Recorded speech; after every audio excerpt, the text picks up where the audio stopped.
You're listening to The Pete Sheppard Show on the Riptide Media Network. Hey there, good morning, everybody. Happy Friday, June 28th. Welcome to another edition of The Pete Sheppard Show right here. Thanks for checking us out on the video platform. Man, we got a lot to discuss today. Again, the video platform has been awesome for us, so check us out. Follow me at PShep326, at Twitter X, on my Facebook and Broad Street South Facebook pages, YouTube, Ion TV, Spotify, LinkedIn, Twitch, Rumble, and the app is back up after some maintenance yesterday. Right, Angel? Sports Radio 102.9, 727-858-6650 is the number to call as we do the show with these right here from Isola della Cucina, my humble abode here in Fort Myers, where the sun is just starting to come up at 7 a.m. here in beautiful Southwest Florida. Man, we got a lot to discuss today. John Mita Perrell is going to join me at 9:05 a.m. Mike Petralia, my man from Villanova, going to join me at 9:30 a.m. But we have a lot to discuss. When we left yesterday, there was speculation about would the Lakers draft Bronny James. Yeah, his agent threatened everybody. He's going to, Bronny, if you take Bronny, he's going to go to Australia. Oh, okay, good day, mate. Have a phosphorus for me. We'll get into the trials and tribulations of that. More pressure on J.J. Redick. And I want to get into this with Angel about the U.S. men's national soccer team. What an absolute pathetic performance last night, losing to Panama 2-1. Absolutely unforgivable. Other NBA news, too. Kristaps Porzingis from my beloved Celtics. He's going to be out 5 to 6 months after having knee surgery on that rare injury. Sounds a lot like he'll be ready around Christmas time, if that's the case. The NFL ordered to pay $4.7 billion for the Sunday ticket case. We'll break all that down. I was stunned that they lost that suit. $4.7 billion. We'll tell you what it means. I'll tell you, Angel, what it means for you. I'll tell you what it means for your humble abode. Bob says, happy Friday. Happy Friday, Bob. And then, Angel, my dear friend, last night in the ninth inning, your beloved Philadelphia Phillies got a double whammy as Bryce Harper and Kyle Schwarber both got hurt in the ninth inning last night. Harper, last play, running down to first base, typical baseball hamstring injury, went right down the runway, the tunnel. And then Kyle Schwarber, an outfield throw, hurt my groin. But that is, I don't know how long each of those two guys are going to be out, but holy shit, Angel, I don't know if you were paying attention last night at all, or you just found out about it right now, because we have a lot going on. But that is a double whammy for the Phillies. Bryce Harper and Kyle Schwarber both get hurt in the ninth inning last night. Wow. And good morning to you on that happy note.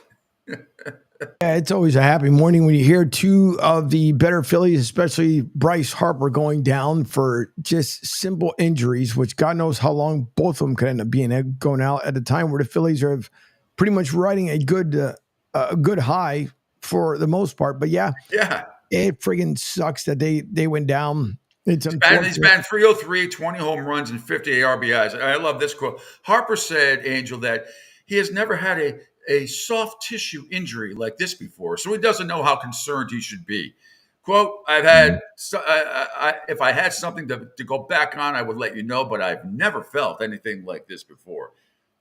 Schwarber felt tightness in his groin while making a pretty awkward throw from the outfield in the top of the ninth, and he's usually the Phillies DH, but he was playing in the field for only the third time this season. Jesus, God almighty. Oh, man. Said, I reached down to grab the ball barehanded and kind of planted for the throw and felt it grab. I thought it was just a cramp at first, he says, and I finished the inning. But as I was running between innings, I could still kind of feel it, so I talked to the trainer, and he didn't like where the spot was. So he wanted to get me out of there. So, very much like Harper and Schwarber had a great June. He's been the Phillies table setter, as you know, all season long. They've already played without shortstop Trey Turner for 6 weeks this year. JT Realmuto, the catcher, He's on he's on IL right now after having surgery on this torn meniscus. Also, um, who else? Tawan Walker, right index finger inflammation. He's out. Starting pitchers, and Spencer Turnbull has a right lat strain. He's on the 15-day DL in recent days. So the injuries mounting up for the Phillies. Schwarber said, I feel like this team over the last couple of years, we've had to go through a lot of different things where guys have had to step up and fill in spots and did a great job. If that's going to be the case here, that's why we have this depth in Triple A, and we have a really good bench. So if there's time to be missed, I have all the faith in the world that these guys will be doing the same thing. So it'll be interesting to see exactly how long both of these guys, Bryce Harper and Kyle Schwarber, both injured last night in that 7-4, and then you lost a boot to the Miami Marlins. How long they are going to be out, we will keep you posted. But you still get the best record in baseball, one of the best records in baseball, Angel. I think it's still the best record in baseball. So worry not. Still a very comfortable lead in the division. But, I would be concerned. You know why? Because injuries that they're talking about there, and maybe Schwarber doesn't play, as it's only third time he's playing in the outfield. But, groin injuries, hammies, those things can flare up at any time. Once you get back out there, those seem to be recurring injuries, especially in baseball, where you see NBA players and hockey players, and soccer, running up and down the field, running up and down the court, ski up and down the ice, and I don't know what it is about baseball players and hammies, or maybe they just don't properly, maybe they just don't stretch enough before games. I mean, it seems like they all do, but nothing has hamstring injuries for baseball players to me has always bothered me. And I think it happens far too frequently. And I don't know, it's just because there's not a lot of running and sprinting and all that stuff. Probably a big part of it. But anywho, I hope your boys recover quickly. It would be nice. That's for sure. And it'd be super, super nice if that's the case, because thankfully the All-Star break is not here. So that's good. We've seen where this team has either been well leading up to the All-Star game, and then we see a partial collapse after the All-Star game, and then we start seeing the surge at the end of August into September. So I just hope this doesn't hurt them too much, but what they still have coming off the bench is not bad, so they should still be well. I just hope that they don't, especially for Bryce, because it seems like every year since he's come here, there's always been something going on with him, and he didn't stay in right field because he was trying to avoid a lot of the injuries, and being at first would made him a lot safer, but again, things happen. That's why we always talk about it too before the preseason of football. We hope that everyone has a really good preseason, a good regular season, but it's injuries. They're going to happen. It's something you can't avoid. In car accidents, you can try to avoid it, but when a person doesn't pay attention and you just happen to be at the wrong place at the wrong time, it goes with the territory, unfortunately. But they'll both be fine. Well, thanks everybody for checking us out. We already have almost 450 views on Twitter today, Angel. So that's good already. That is good. The first couple minutes or so. All right, let's get into this Bronny James thing. It's not totally unexpected. I get it. I think they're wasting time. And the big question is, and if you don't know if you've been under a rock for the last couple of weeks, the Lakers yesterday selected Bronny James, LeBron James' son, with the 55th pick in the second round of the draft.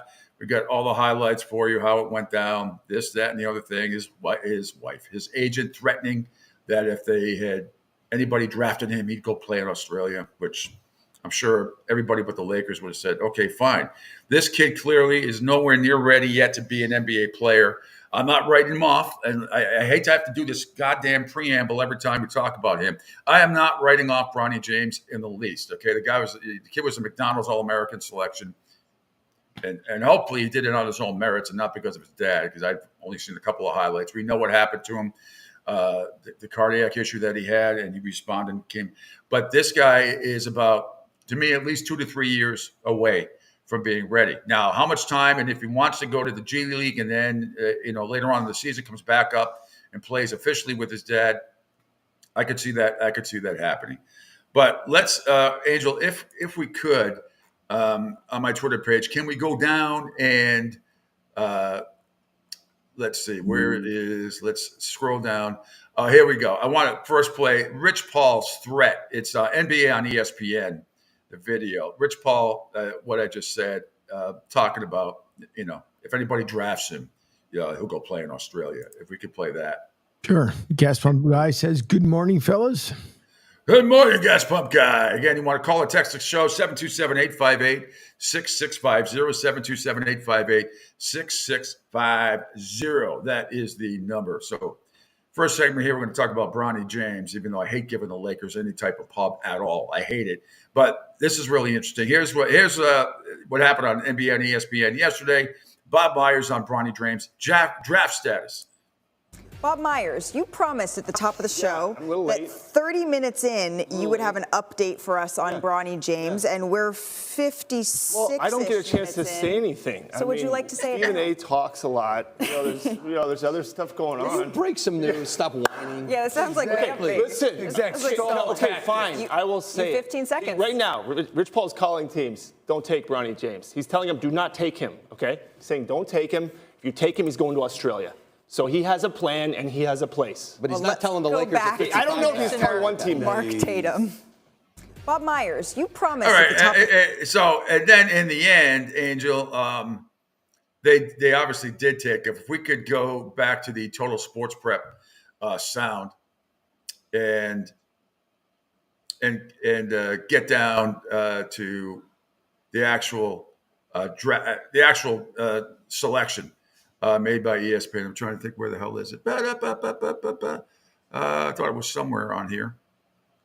Anyway, you know what? Let's just let's play the first cut because we don't have to hear the that stupid draft sounder that I still relate as you do to football. But Adrian Wojnarowski talked about you shouldn't be upset about. I'll tell you why you shouldn't be upset about nepotism, Angel. That's the first cut. I don't want to hear these charges, people talking about nepotism. No, the NBA is full of nepotism. Full of it. The ownership level, front offices, coaching. Yep. I don't want to hear it all of a sudden because of Bronny James's father plays for the Lakers. Right. It is rampant in this league. That is and at the same. Okay. Fine. By the way, Angel, I lost you. The cut's coming through, but I lost you. I might have to refresh. Do you mind? Okay. Hang on. Stand by processing. As Pete goes away, thank you guys also for listening in over from Powered, because we are powered by IonTV.com, IonTabaBay.com. All the major roadways right now look clear here in the Southwest region, I-4, I-275, 19, 589, and 275. So I was just telling the folks here from Ion TV is that all the majors are clear. So also, if you guys want to check out the latest news, weather, and traffic, please go to IonTV.com. Give them a follow also on Twitter here, X, for those who keep up with how the latest trends goes. But Ion TV, powered by Ion TV here on Southwest News, Game in Town, Sports Radio 102.9 FM The Game. Pete, take it away again. Yeah, well, take it away. My screen just over here went black. So this is what happened yesterday. And hopefully it'll come back on. You can still hear me, and I cannot see or I can hear you. I cannot see you right now. All right, let's scroll. Let's play the next cut. Bob Meyer. Angel, I can't see. Oh, no, we just played that up. We just played that one, Bob Meyer. We just played you just saw the audio for that. Correct. How about the one, the third cut about Bronny James heading to the Lakers? If you could read exactly what it is, since I can't see it. It's, Bronny James drafted 55th overall by the Lakers. Okay. As soon as it plays. There we go. With the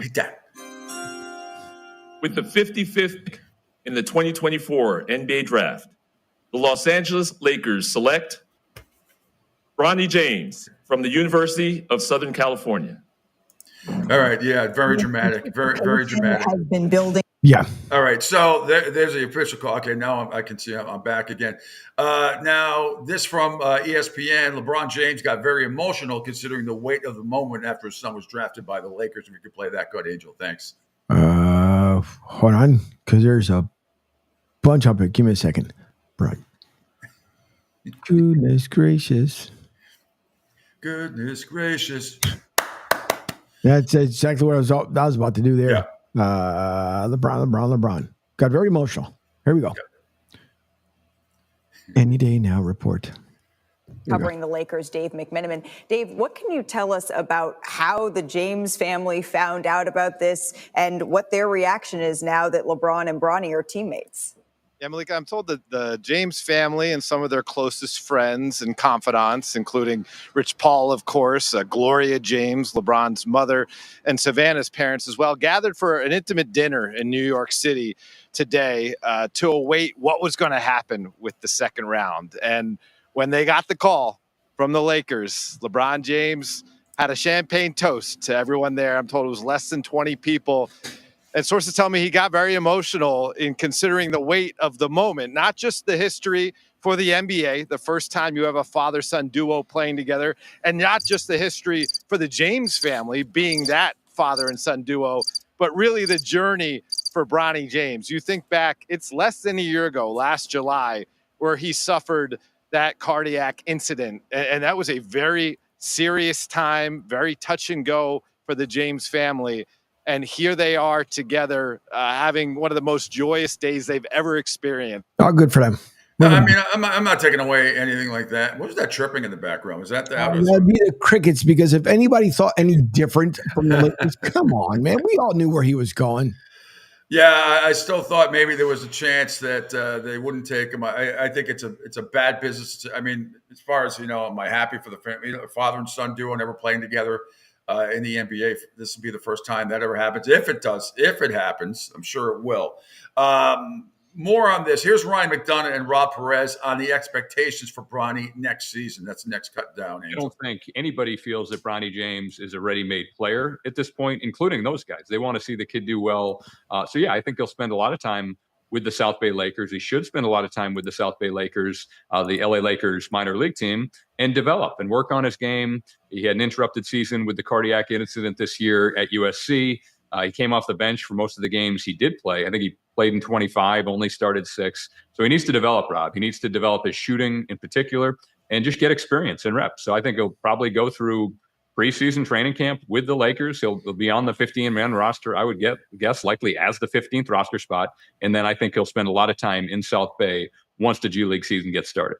And my question to Lakers fans is, why wouldn't you want him down in South Bay to learn and develop? That's where he's going to get his play time. That's where he's going to be able to grow into his body, to learn that jump shot, to defend at an NBA level. You want him to be thrown into the fire right away on night one, when you know the Lakers get the most difficult schedule out of the gate because they're being put on national television against the Celtics and the Warriors almost every single year. They're up against the reigning champion Nuggets on night one. You want Bronny James out there? Is that something you want? Because it can be delivered to you. I just don't know what that does for his development. That is the epitome and definition of diminishing returns. Yeah, I get that. He's nowhere near ready. Now, the question is, what kind of pressure is Rob Pelinka going to put on J.J. Redick, the new Dookie head coach for the Lakers? Now, that could end up being a mess because the first time they ever announced that Bronny's going to play with LeBron, tickets would be, $1 million to get in to watch him play with it. And I can't wait for the play-by-play call of James to James, or the assist, or whoever scores or assists or rebounds first when they do eventually play together. And it will probably be at some point this season. And you know why? More than likely, Angel, is because the Lakers stink. They're the 10th best team, maybe the 9th or 10th best team in the Western Conference. They'll be struggling, as they've done the last couple of years, just to get in the play-in tournament. So I don't know if Bronny James, barring any major injuries, which of course could happen, I still don't know how serious he wants to be. I know he wants to play with his dad, as I've said before, but does he really want to be in the NBA? I know it's kind of an oxymoron statement, but you know what I'm saying. And I don't know if this kid, how he's going to react to going to the G League. And what he feels about that. I have no idea. And what kind of influence could LeBron James? My kid's not going to G. All right, he can go for a little bit, but I will tell you why I want my son up here as well. Yesterday too, there was a funny clip, Angel. If we could go, I hate to have you do this. Go back to the video. Did I repost it? Let me see. Where is it? It is.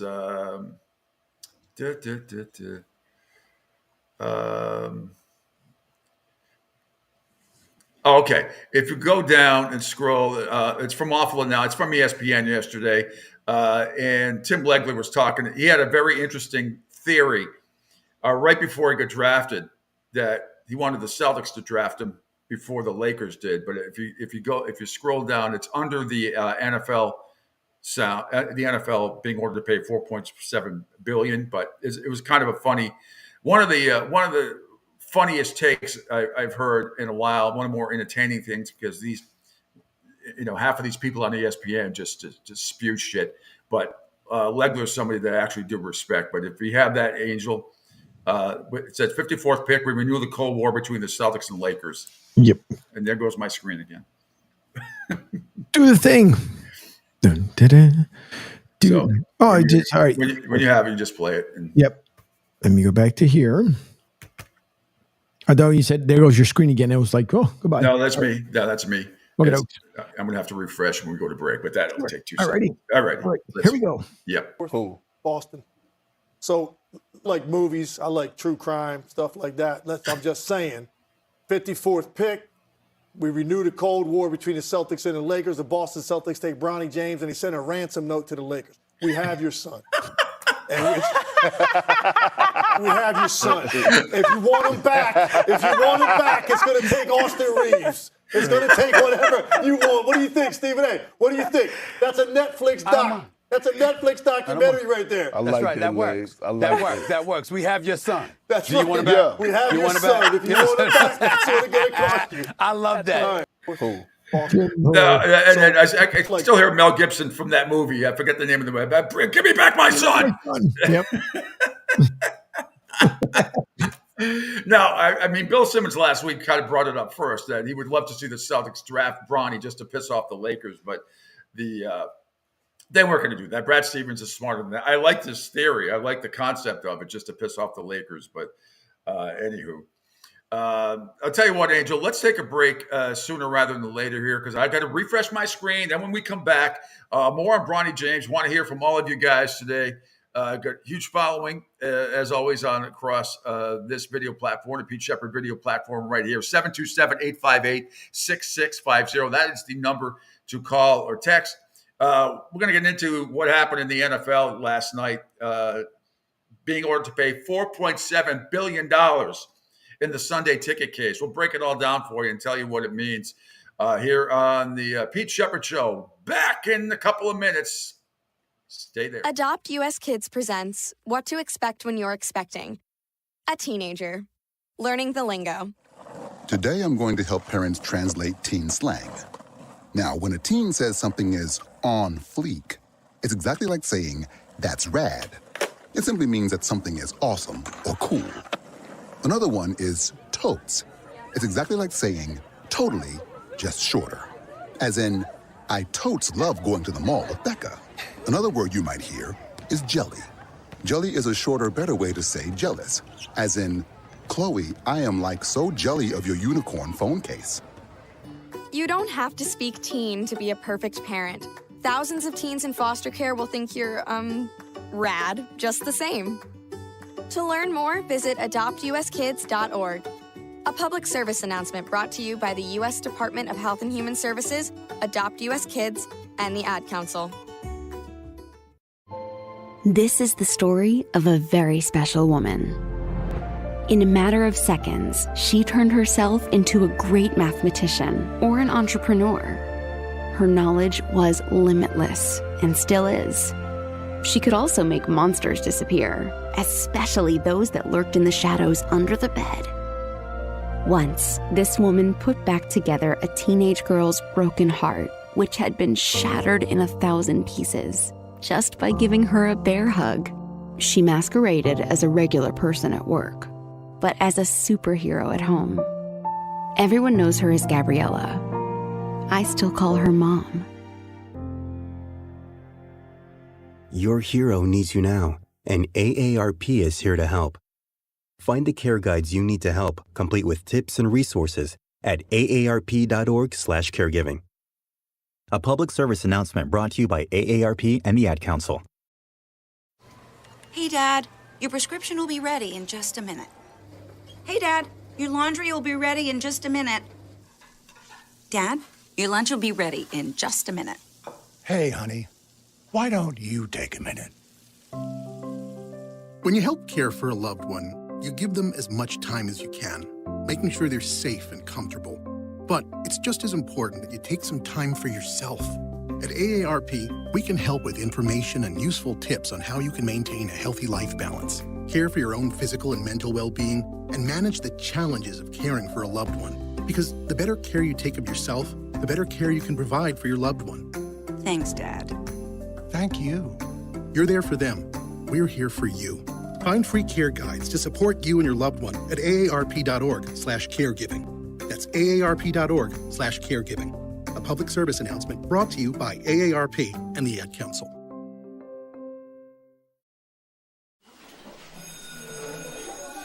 All right, class. Let's hear what everyone did this weekend.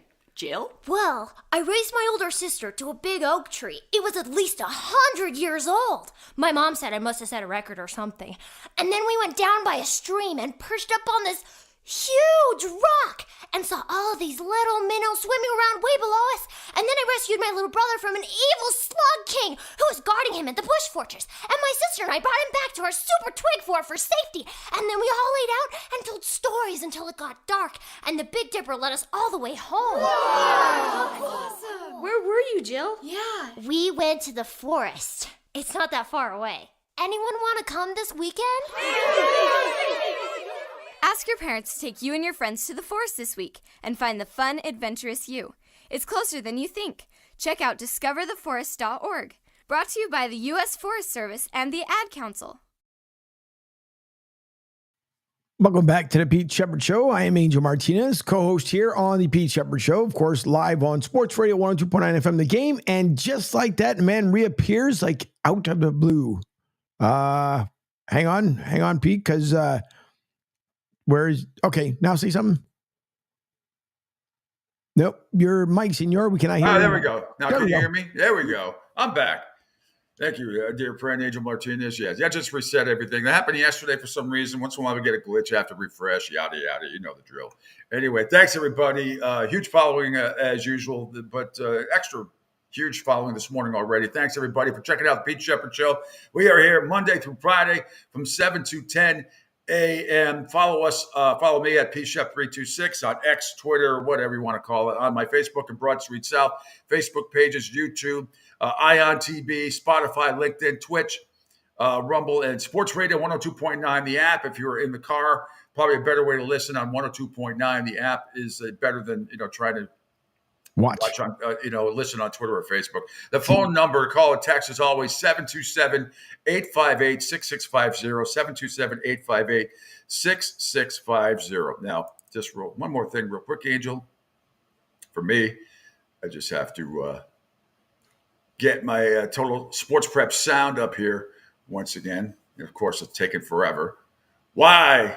It's not the Total Sports Prep is again.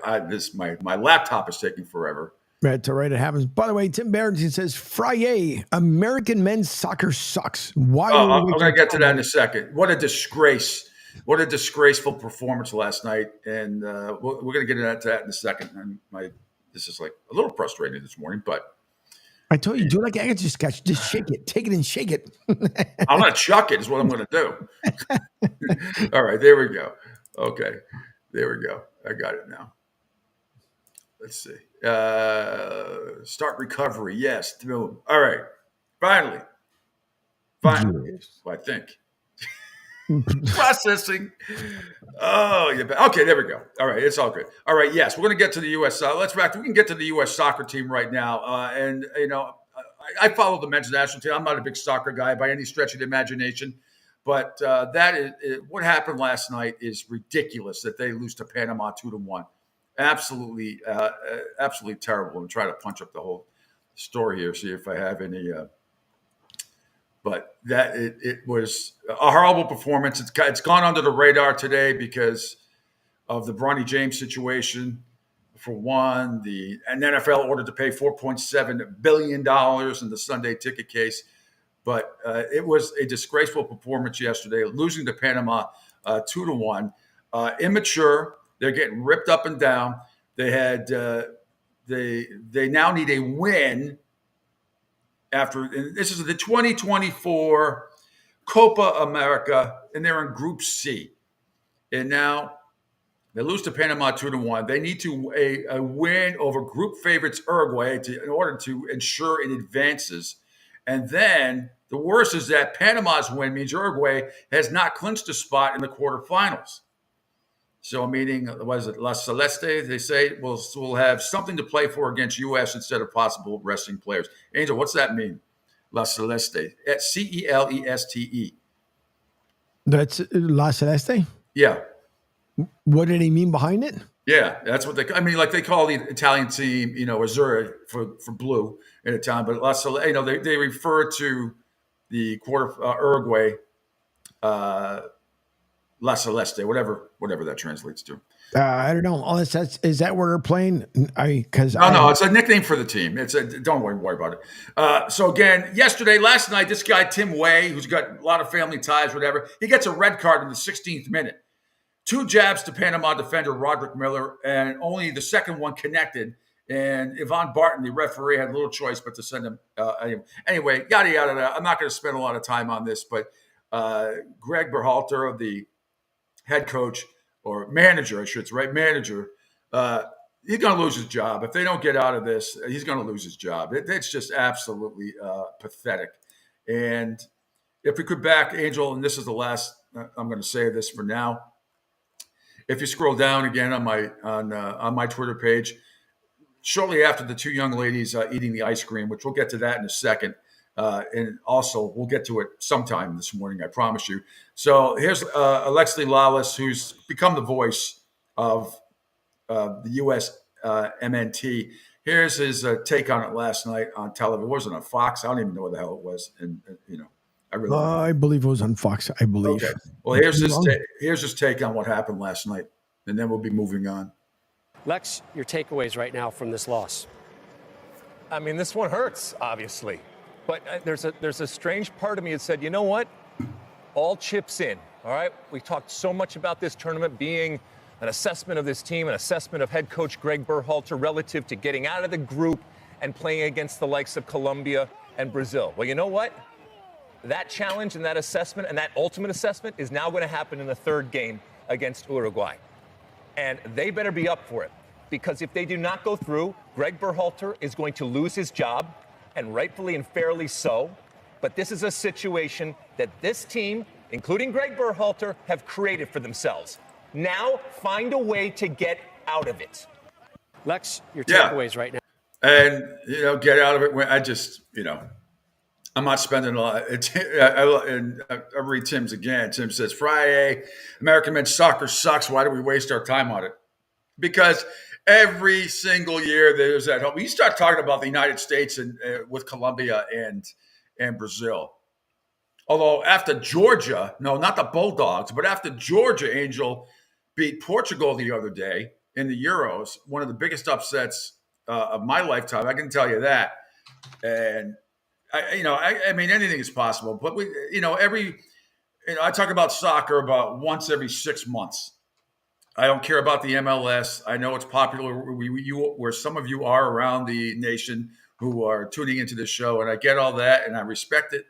I find it fairly boring. I love the World Cup. I love the World Cup, and I like the Euros. What's going on, especially if Italy's in it for me, and obviously the United States is not in the Euros.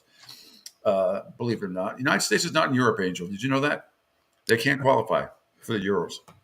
Listen, hard to believe.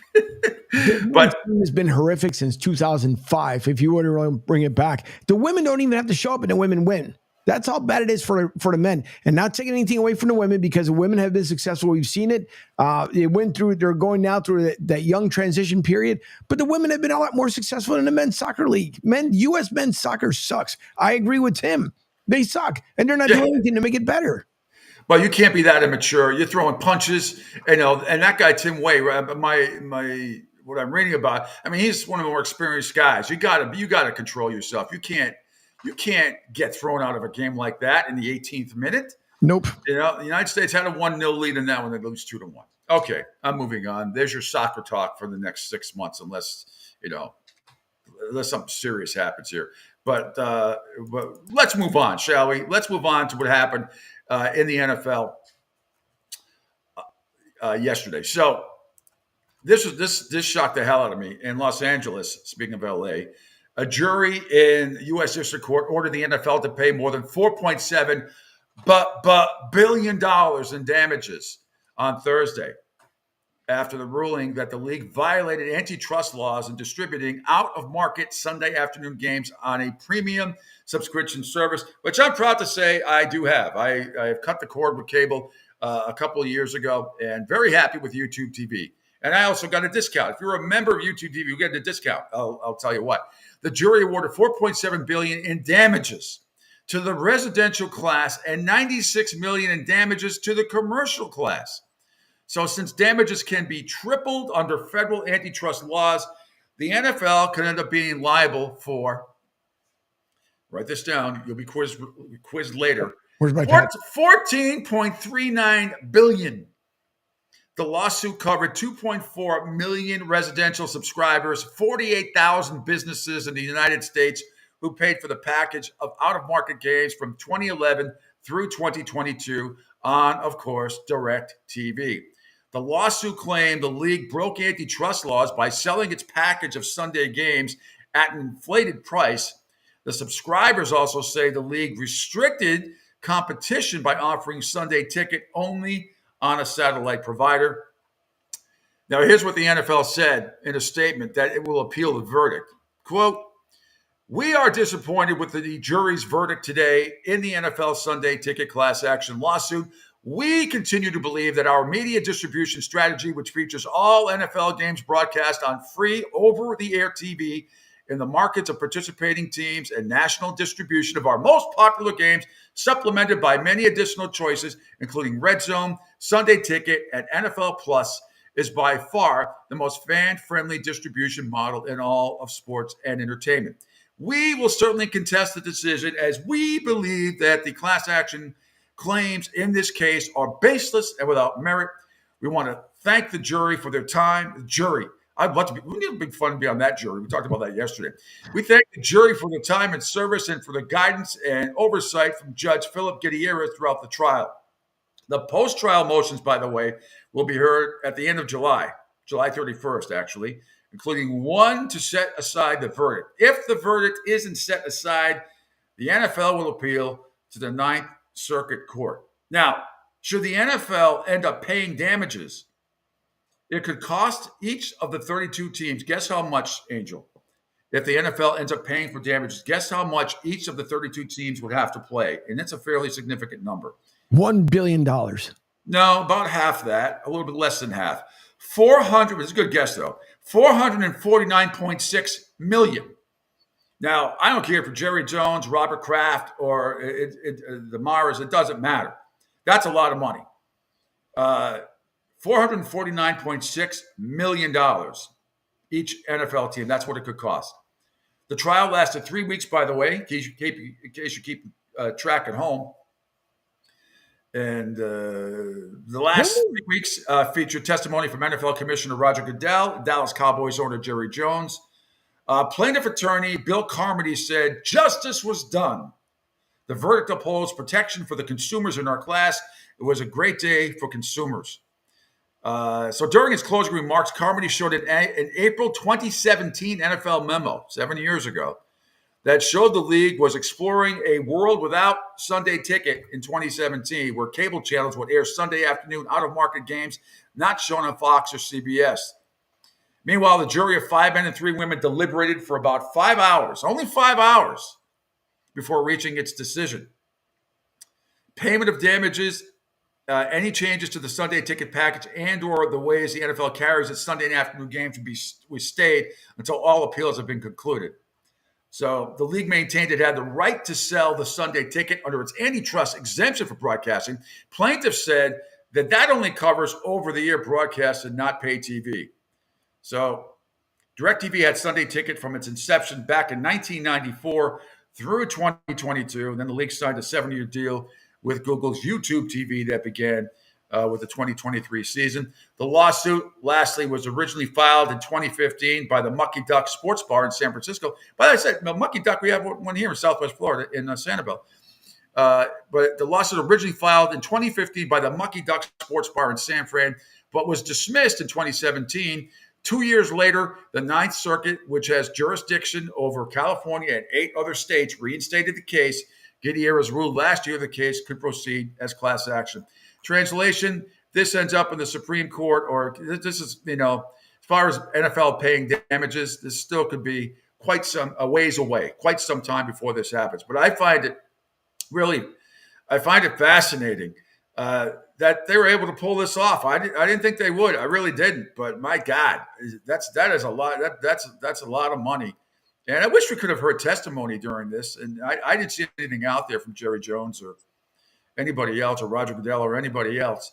I didn't see it. But if that's a jury, I would have loved to have been on, Angel, and to find people that don't know anything about the NFL or the Sunday Ticket, DirecTV, YouTube TV, to find, how many, 12 people to be fair and impartial, the NFL. I mean, you kind of have to be living under a rock. I wonder what that process was like, but crazy stuff. I think I'm more kind of a little bit somewhat surprised that it was kept somewhat under wraps, because we don't hear stuff anymore as far as what, it used to be, what was it, Court TV? Anything that came up, you just tune into the channel. They might have like a little preamble about one thing or another, but then you would watch what was going on. We don't even see that anymore. It used to be like the go-to even for the smallest cases. Put on Court TV, you would hear it, but I guess they kept, like everything else in the NFL, keep it quite under wraps. Yeah, like I said, if this goes awry for the NFL, every team could lose close to $450 million per team. That'll be that's a ways away right there. That's a ways away. Anyway, 727-858-6650. Now, Angel, did you have? I know you don't have YouTube TV, but did you pay for the package last year? I got something better that's pretty much just like YouTube TV. Really? See. Oh, you got one of those crazy apps that are crazy,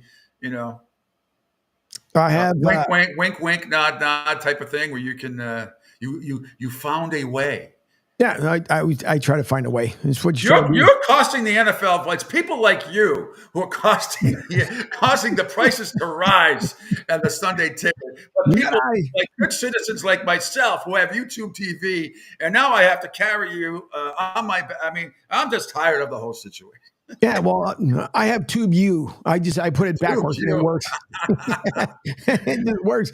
No, last year I ended up paying for it, and to me, first, there's a lot of folks that are upset. The whole thing with a DirecTV thing. If you're a DirecTV customer, I get it. Whatever. You guys paid all this extra money. It was $400, $500 for the entire package. Last year was a lot cheaper if everybody took advantage of YouTube early on. $260. Right. And so we know that the bars and restaurants are always going to pay a lot more. Rightfully so. It's always been told by the NFL. But for DirecTV customers to be upset, listen, I don't know what they pay now, $100 and some odd for DirecTV, and now they have it where you don't even have to have the dish, on the side of your house or whatever. It's just like an app, just like anything else. It's part of. You can get DirecTV like it's part of Hulu. There's a whole bunch of things, but the DirecTV people piss me off. You know why? Because for years they were the sole. It wasn't fair to the rest of us who didn't have DirecTV. Like I said, I've had Comcast, Xfinity, Verizon in the past. No, and I had to go out. Luckily, for most of my time down here in Southwest Florida, going on my 8th year, the Patriots were on all the time. I didn't really have to worry about it. If we did, I mean, we would just head out. But I mean, they were on down here so much. It was crazy the way, if it didn't conflict with Miami Dolphins or the Tampa Bay Buccaneers on the whole. And the Patriots were so, good up until the last, 2.5 years, whatever, 3 years. But I didn't have to worry about that. But as soon as YouTube TV came out with that deal, and I was already a subscriber, like, here's $260 for people who have YouTube, I'm all over it. Why? For years, we couldn't, like we said, from the inception of the mid-'90s up until 2 years ago, we didn't have access to all this stuff. As an Eagle fan, you have to go down the street in Tampa to one of your favorite sports bars to watch your Eagles play. I had to go out. We had to go out to many of the local places around here, whether it's every sports bar in Southwest Florida, and pretty much every sports bar, I would think, for the most part, around the country, has the NFL ticket. Whether it was a DirecTV, the bars aren't going to give a shit because they had DirecTV, they pay that, and then it's now YouTube TV. Maybe initially there was a little trepidation about if they would be able to do it or what the pricing would be, but it all worked out. But now but for years, if you didn't have DirecTV, you used to have to go out and watch the game or go to somebody's house who had DirecTV. Like you said, even without the dish. So I don't want to hear it because we didn't have, and are those people expecting restitution? Like, are they going to get, I don't know, the last 2 years of the DirecTV bill paid? That's the part that I'm still confused about when they say all these damages. Like somebody who has DirecTV in their house is like psychologically damaged. Oh no. How am I going to make it? God damn you, Roger. God, you screwed this up.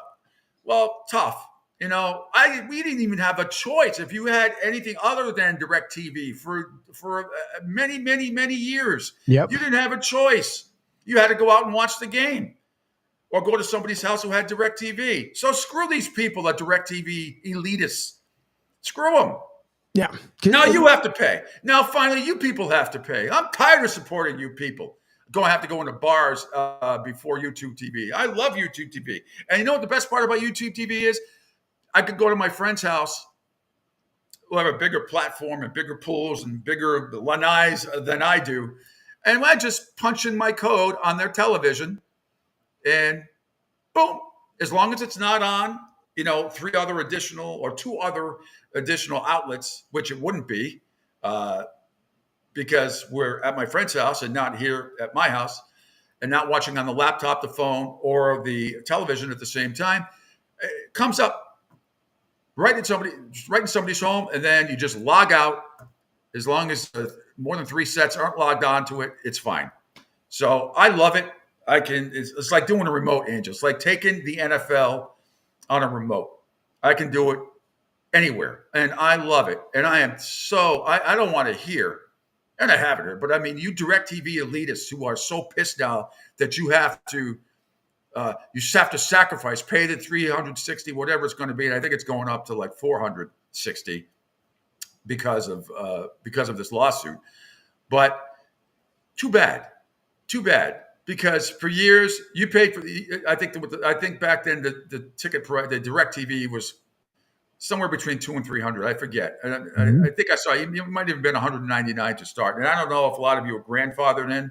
Probably not after that on DirecTV. But I can tell you this: this was long overdue. Long overdue. The next step is to allow people. And ESPN came close. I mean, I saw some of the deals that were out there, Angel. There was one deal where they were going to get. I don't know. There was a low ball deal out there where the package was very low, and you could buy individual games, which I think most people would want to do. Is you may not want to see may not want to spend the $300 to $400 for the DirecTV package or for the YouTube TV package. Excuse me. Next step is eventually to get individual games or buy your team's games, and that's it. And mostly everybody's on national TV. I mean, you take a look at the stupid Jets this year, who will not make the playoffs again. They're on 9 times, Ferris Bueller, 9 times on national TV. Why?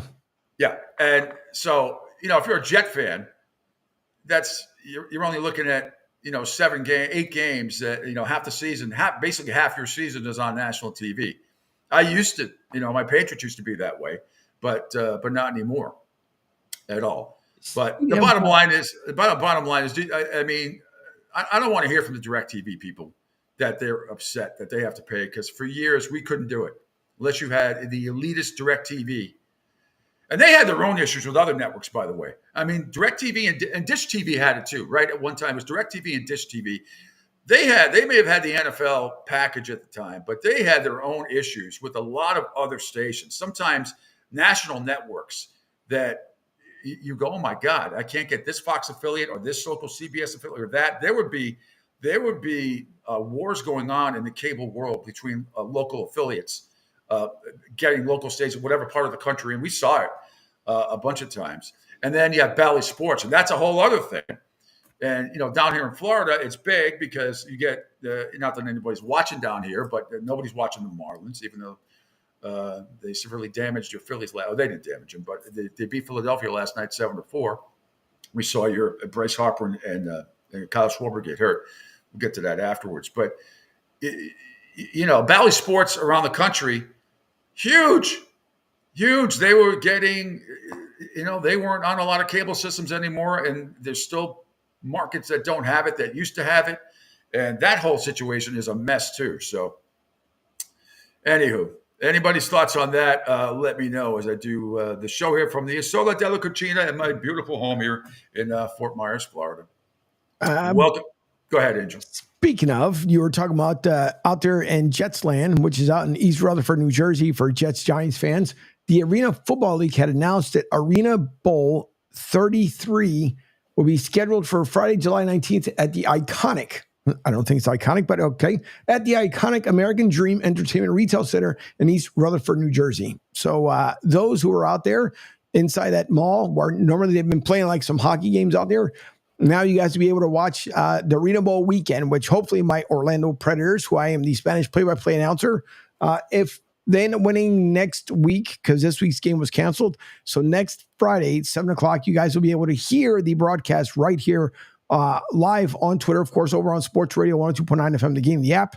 So you guys can listen on a digital station. But yeah, they made the announcement, and it was kind of surprising because originally it was always supposed to be played on neutral field.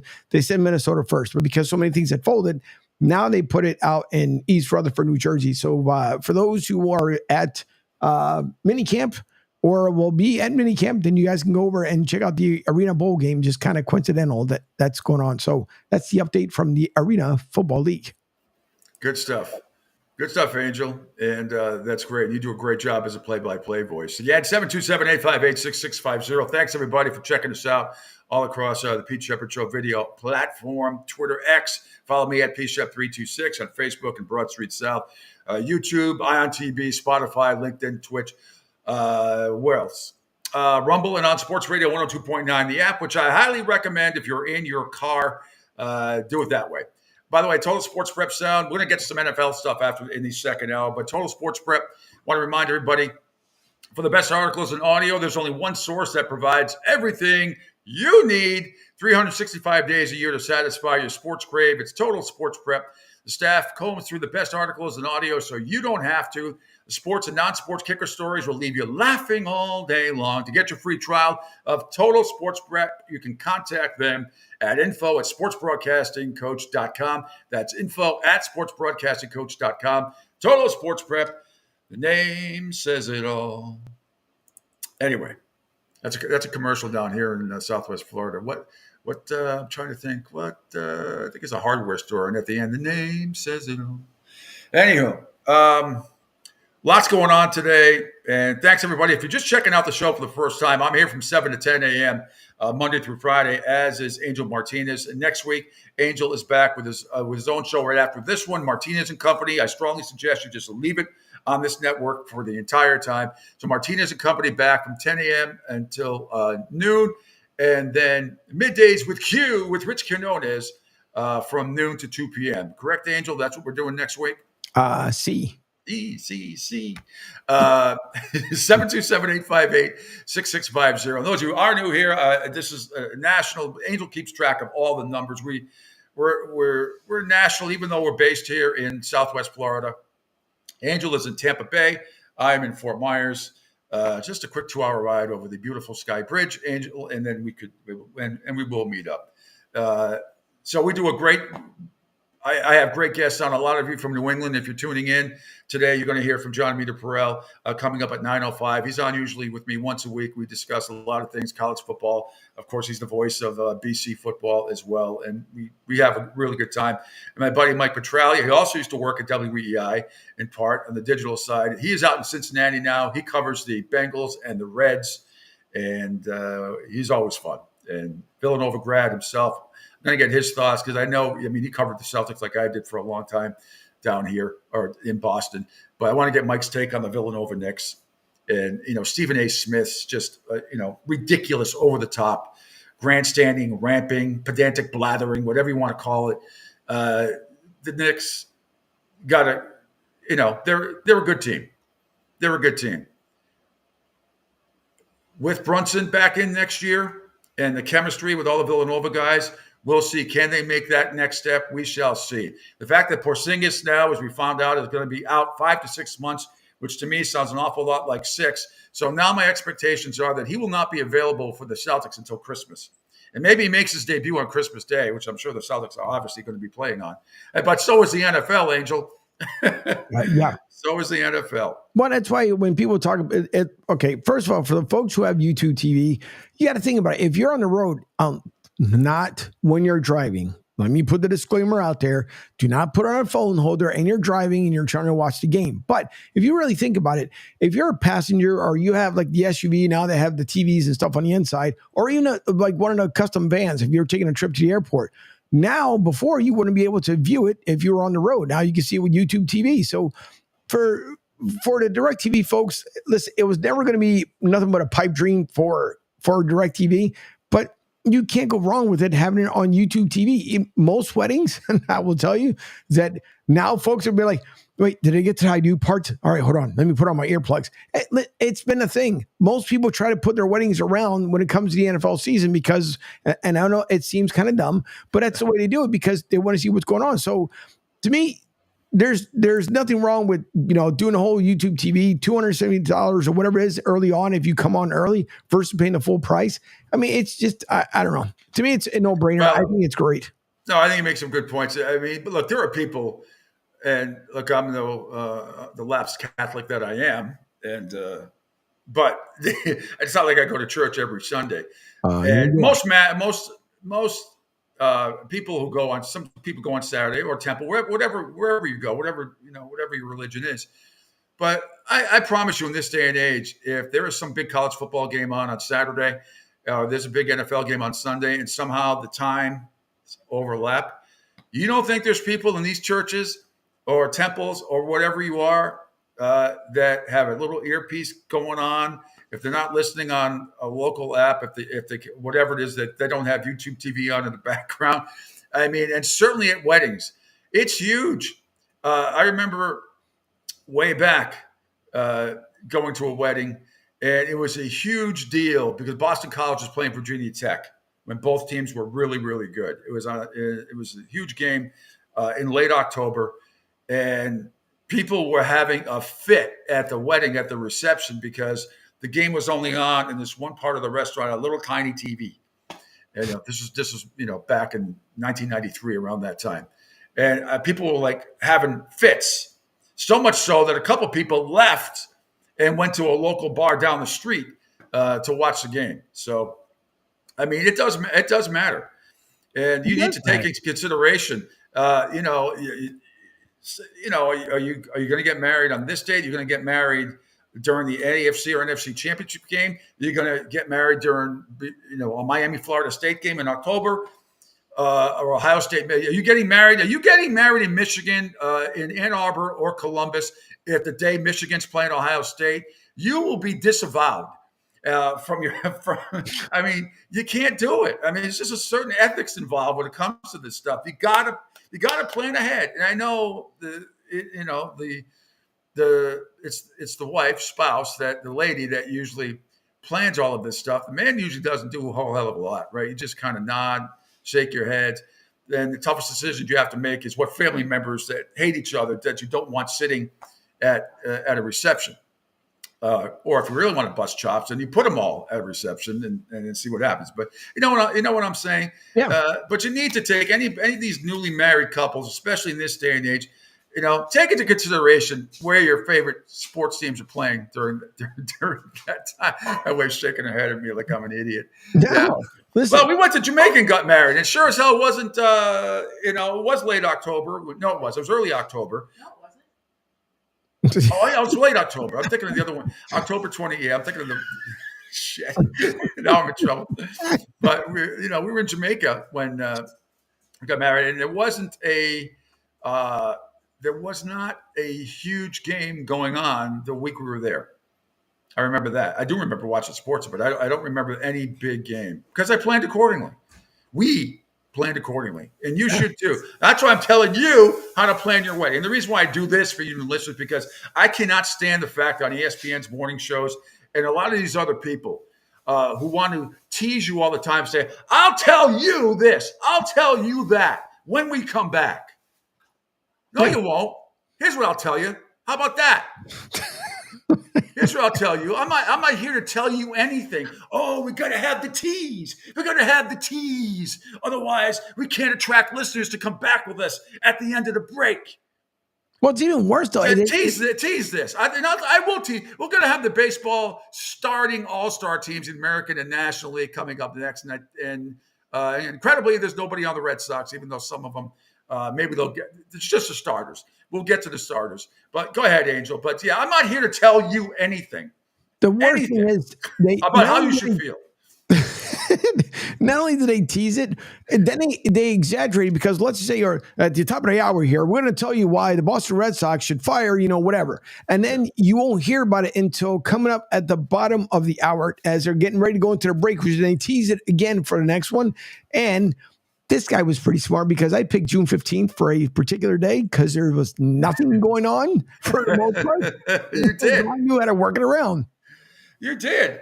No question about it. All right, we're a little late for a break, and we do 4-minute breaks here, everybody. So we'll be right back. It is thanks for checking us out here at the Pete Sheppard Show on the awesome video platform that we have, and also you can call or text 727-858-6650. 9 o'clock, John Meter Perel will join me at 9:30, Mike Petralia as well. So much to discuss. And when we come back, I'll tell you the starting lineups in the American and National League for the All-Star game, if anybody even gives a shit anymore. And then I'm going to have, I have to play this for you. Usually we don't get political on the show. Everybody knows how I feel about politics. I hate everybody. But Jon Stewart had a real funny, interesting take about whatever the hell that was last night. I only watched 10 minutes of it, but I think Jerry Thornton must have got, we had on yesterday from Barstool, Jerry must have got at least, 2 shows worth of material from that last night. Oh my God. I'm telling you, man, those, from Independence Day, those big spaceships that invaded with those, ugly looking aliens. Yeah. If they watched that debate last night, if I was in a big city around the world, whether it be Miami, Fort Myers, Philadelphia, Boston, Tokyo, London, I would look up and be prepared for the invasion after witnessing whatever the hell that was last night. It's just unbelievable to me. Anyway, we'll play that, and I'll tell you again. I'm going to tell you about the American and National League All-Star. By the way, yes. Do you know where you just talked about looking up in the sky to see if there's anything that's coming up? Do you know where you could find it if it was up in the sky? I'll bet on Ion TV. That's right, IonTampaBay.com. If you look up in the sky, the easiest way to do it is go right on IonTV.com, and you guys can keep up with the latest weather, traffic, and news as they have their hurricane forecast up there as well. Also the local news here for Pinellas, Hillsborough, Pasco, Sarasota, everywhere in the Southwest Florida region. You guys can check out the latest news stories along with home improvement. So if you need home improvement, they have you there covered as well. So IonTV.com, it is powered by them here on us, Southwest Florida's news, game in town, Sports Radio 102.9 FM. The Game, it is powered by Ion TV. And so, yes, after the break, we will get into Senor Pete. Angel Martinez just told you exactly what to do. I'll give you the Major League Baseball starting lineups. Does anybody even care anymore? Does anybody watch this game anymore? And I have the baseball package at my house. We'll get into it. I'll get into it for you. And my Red Sox are still hanging around somehow, some way, hanging around that final wild card play. But I will tell you the American League and National League starting lineups when we come back here on the Pete Sheppard Show, right here. Back after this.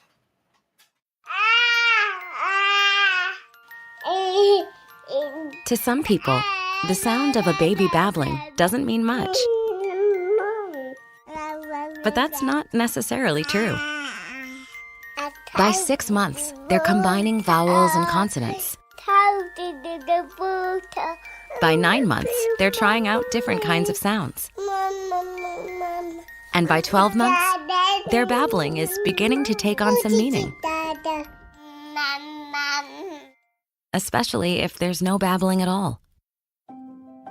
Little to no babbling by 12 months or later is just one of the possible signs of autism in children.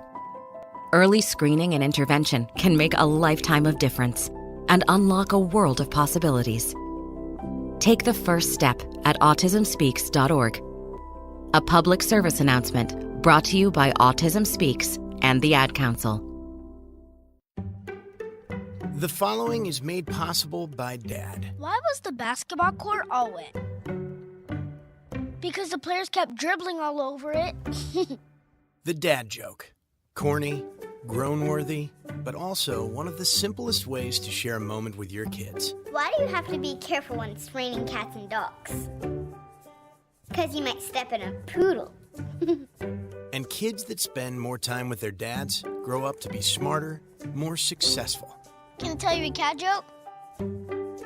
Just kidding.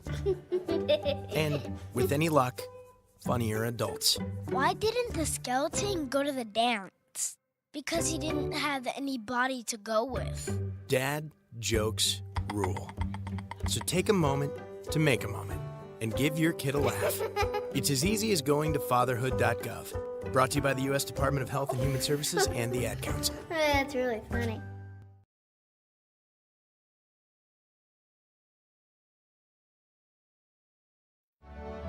Okay, men, this is your time. Maybe you didn't choose this, but you're here now. You're gonna go out there and be an all-star caregiver. It's up to you. So what are you gonna do? You're gonna go grocery shopping, cook, clean, be there emotionally and physically. You gotta dig deeper. Drive them to physical therapy, doctor's appointments. Don't you forget about the pharmacy. I know you won't, because that's what caregivers do. Don't give up. Don't ever give up. This is your time to show the world, your family, and yourself that you're tougher than tough. Now go out there and be the best caregiver this world has ever seen. Caregiving is tougher than tough. Find the care guides you need at aarp.org/caregiving. A public service announcement brought to you by AARP and the Ad Council. Hi, I'm Danica Patrick and proud aunt. Watching my nieces grow, play, and learn is amazing. But not every child gets to be carefree. 1 in 6 kids in the U.S. are hungry. 1 in 6. That little girl sitting alone at the playground, she can't play like the other kids. She doesn't have the energy because she's hungry. School lunch will be her only meal today. It breaks my heart that this is the reality in our country, but it's something that Feeding America is working to change. Each year, the Feeding America network of food banks rescues billions of pounds of good food that would have gone to waste. This food is then provided to families and children in need. Being a kid should be about using your imagination, learning, and having fun. These children shouldn't have to miss out on simply being a kid because they're hungry. To find out how you can help end childhood hunger in your community, visit feedingamerica.org. Brought to you by Feeding America and the Ad Council. The Pete Sheppard Show. It's fun for the whole family, if it's dysfunctional.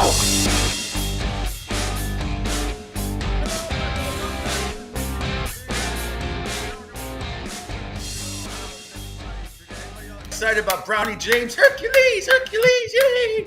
Hercules. Jesus Christ. I got to hear about this fucking team for the next, I don't know how many months. A team that stinks. But the 10th seeded Lakers. Now we're going to hear about all that bullshit for the next few months. I can't stand it. And ESPN just throws it down your face. It's just because the Lakers move the needle, Angel. You know that? That's what the consultants say. The Lakers move the needle. The Celtics don't. The Miami Heat don't. The Milwaukee Bucks don't. But the Lakers move the needle. So let's talk about them nonstop and make people want to vomit. No, they don't. They don't move anything. And my thing is, so why are people... nothing's moving to me. You know, I'll tell you when it moves. It ain't moving because of freaking LeBron James and Bronny James. My thing is, though, why are people upset? Even if he decides to go to Australia, everybody knows he's not NBA ready. So he goes to, what is it? I think it's. No, he's going to go to the G League. He's going to have to go to the G League. They can't put him on the roster. He's not going to be ready. At best, maybe when the Lakers, as they struggle to be the 9th or 10th seed next year again, maybe they see him here or there before the All-Star break. I'm not sure of the rules and regulation of how often you can call up somebody from the G League and all that crap. I really don't care. The fact is, he will play with his father at some point during the NBA season, probably after Christmas. And who knows, maybe before. Like I said, I'm not sure of the logistics of the G League. I don't care. Nobody follows the G League. Nobody watches the G League. And that's just a toaster oven. Pacemaker. Oh, we're being invaded. Your pacemaker. So, it's just a fact that they just shove this down, this Laker nonsense down your throat. And, after today, who cares? The only question is how much time he wants to actually play in the G League, or how much influence LeBron James is going to have over when he comes up, and the dysfunctional franchise that is absolutely the LA Lakers. No question about it. By the way, speaking of dysfunctional, not the Clippers aren't anymore, but I hope everybody is, if you can, on Hulu or FX, if you're watching Clipped, which is about the 2010 Clippers and how it all went down when Doc Rivers goes to the Clippers. It is freaking unbelievable. Funny, pathetic. Lawrence Fishburne probably going to get, at least be nominated for an Emmy for playing Doc Rivers. It is just fascinating about the ownership of the Clippers, of racism, all that stuff. It is really, really well done. Anyway, if you haven't seen it, check it out. 727-858-6650. Now, before the break, I teased Angel about the starting lineup for Major League Baseball. Well, first of all, before I get to that, I'm trying to see because okay, I'm gonna.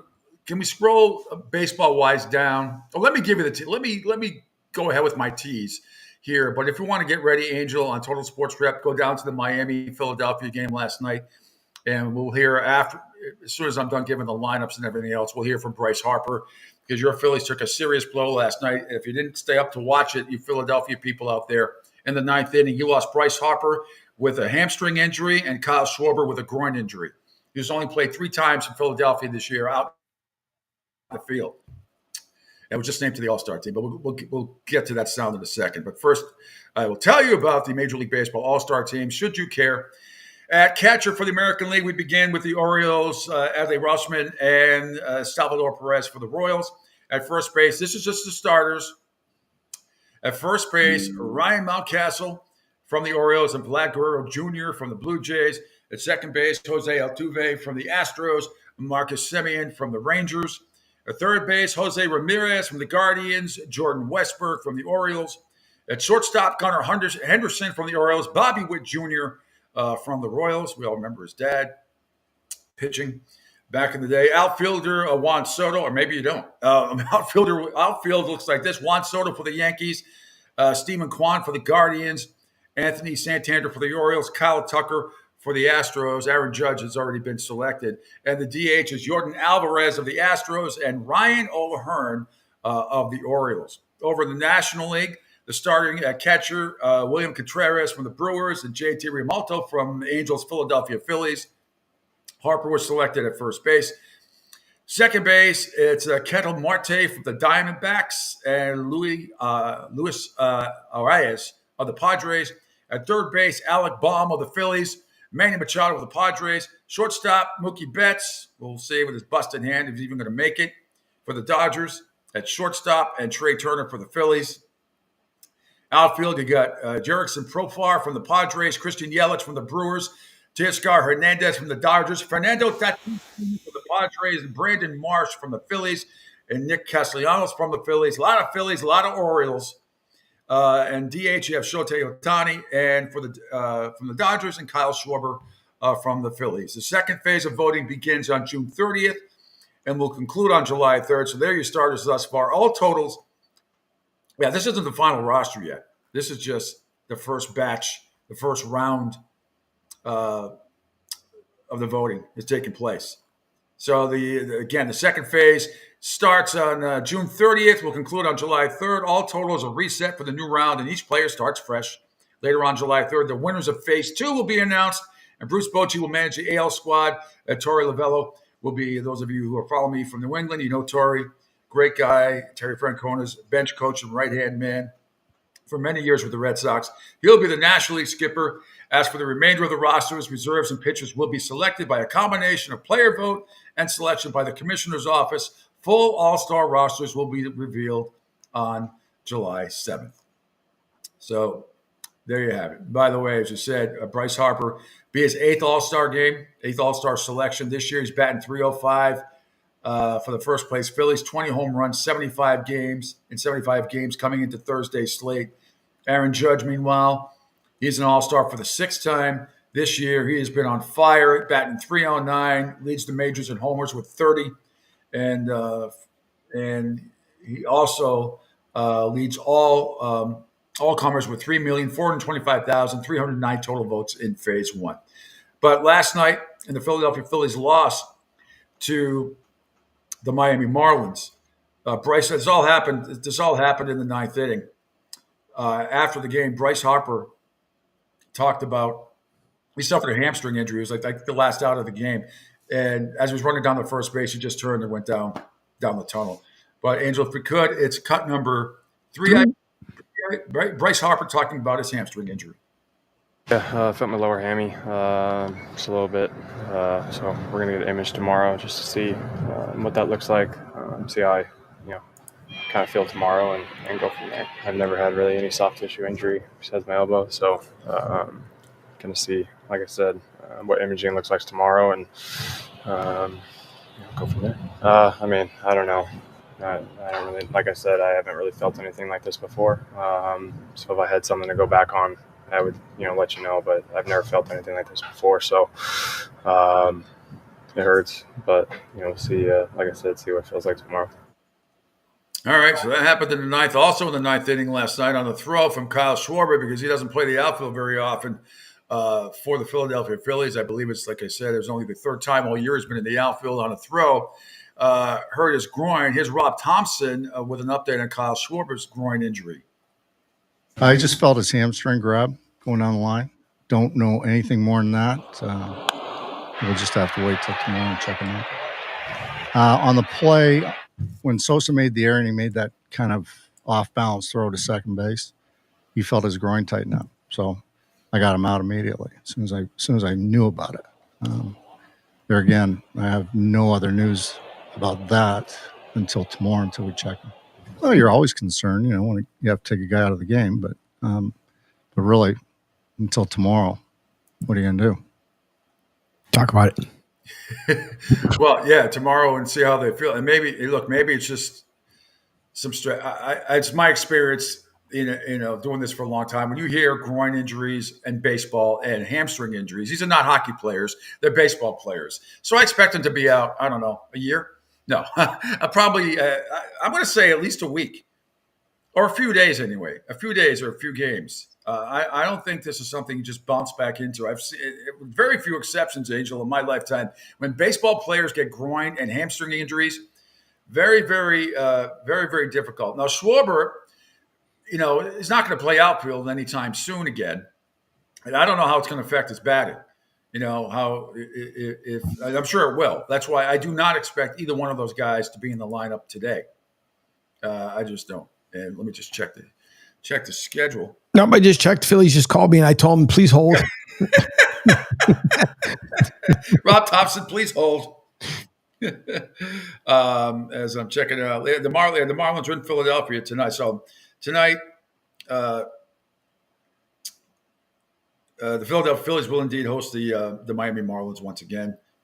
As Schwarber left in the top of the 9th with the groin. Bryce Harper injured his hamstring while running to first base on the final out. JT Realmuto is also out. They've continued to play at pretty high level. Obviously, the best record in baseball, or right there. Christopher Sanchez will be going for you guys tonight. 5-3, 2.67 ERA. So we'll see what happens. I don't expect any of those guys to be in the lineup tonight. The total is 8.5. Bet the under. I would bet the under tonight in that game. This could also be, and we got a text and a comment that came in, but this could also be the first time the Phillies end up losing at home on a Friday with that I am not a fan. Love my Phillies. I am not a fan of that ridiculous uniform they wear on Fridays. That it's just, to me, it's beyond hideous. But because of what they're missing in the lineup, it could be the first time they've lost in that particular uniform since they've been wearing it in the beginning of the season. That's crazy. What a great stat.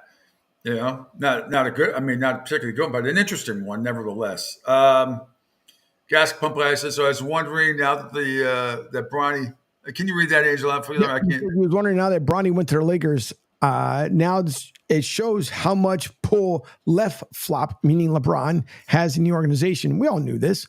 I think the bigger question, like I said, is how soon does he come up?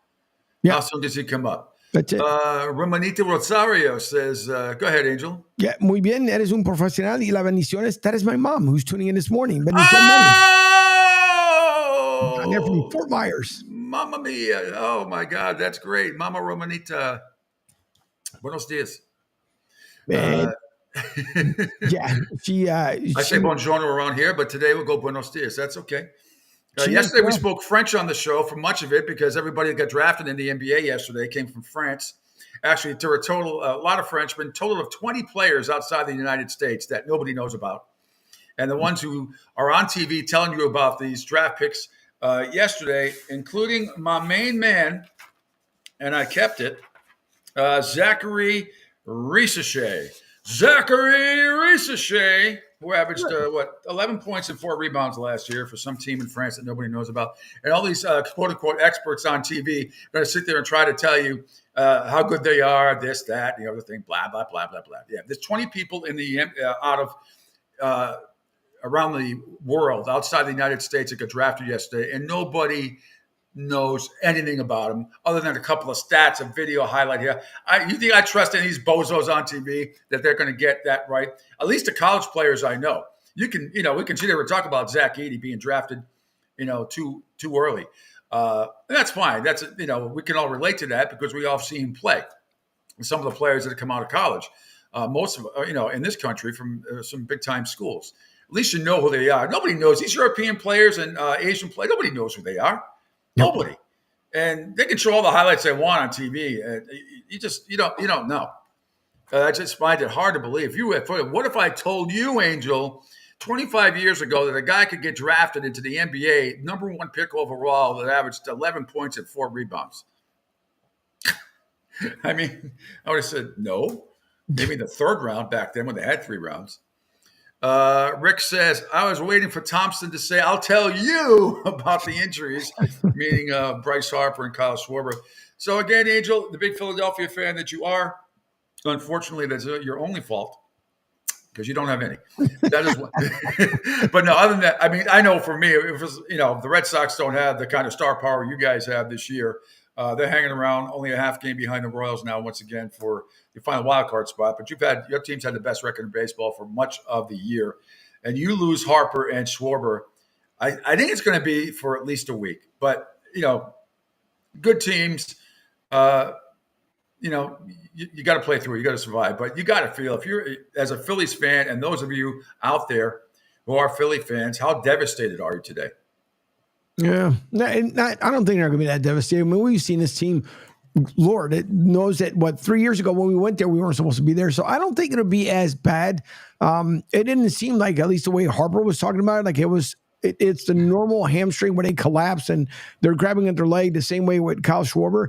It could be heat related. We know that obviously it's warm outside. It is the summertime. So it could also be heat related. So I don't think it'll be as bad as people think. I'm not saying this team's going to collapse either, because they're probably minor injuries. So you give them the weekend off.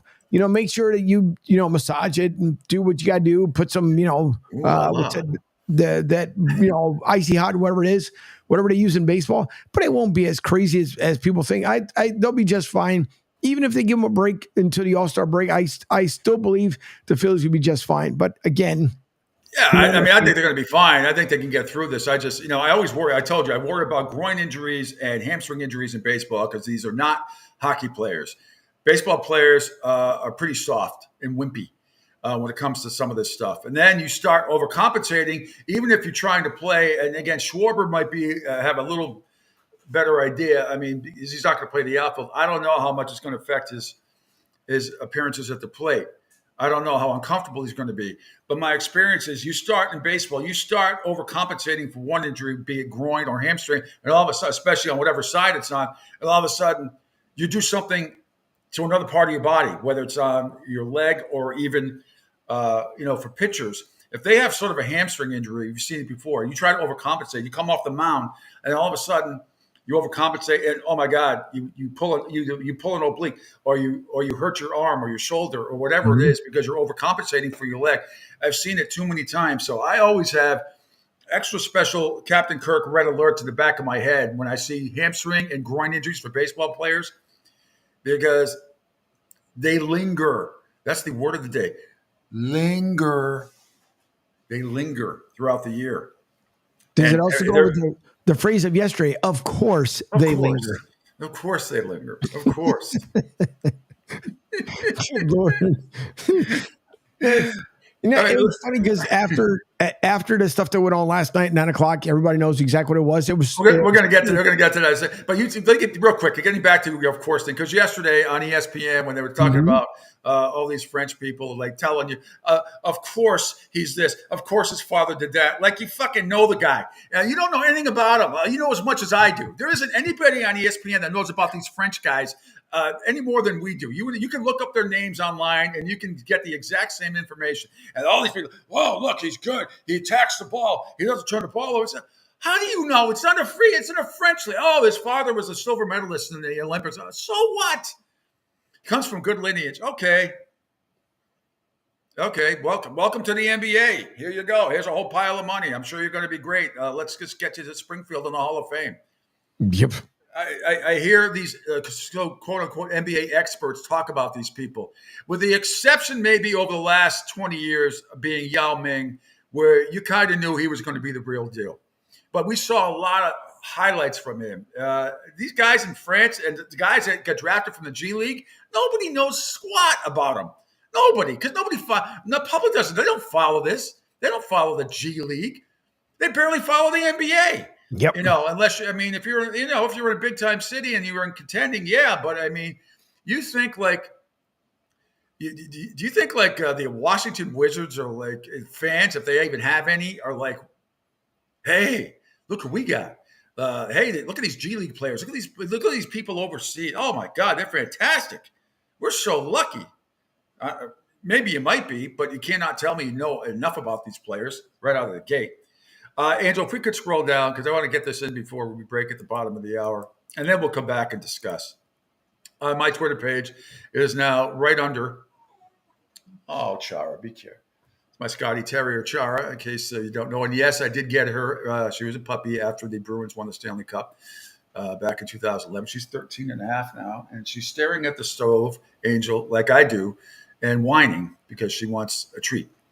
But she's already had a treat this morning on top of her breakfast, so she gets nothing. But I look at the stove sometimes too and whine. Meanwhile, can you scroll down from the Daily Show yesterday? Jon Stewart's take on the Biden-Trump debate last night, or whatever you want to call it. I don't know if it was a debate. It was entertaining, the 10 minutes that I watched, but it's right under the show. It's way up at the top. It'll be way up on the top of my Twitter page. All right. And refresh it so I can see. Yeah, the second one down. There you go. Hang on. So, I have not actually. I've only heard about 10 seconds of this, but Jon Stewart's pretty funny. He's pretty. Stop it. No one hit play. Hang on. Yeah. Bring this up. Flip it over and just like that. All right, here we go. Let me just say after watching. I can't see it. Tonight's. Hang on. Debate. Yep. I'll wait for it to flash over to your side. Yep. And then once it flashes over to your side, we'll put it on. So let me know when you see it, and then we'll replay it all over again. Yep.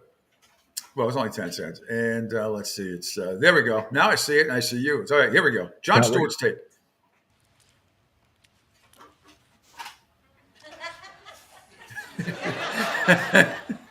Both of these men should be using performance-enhancing drugs.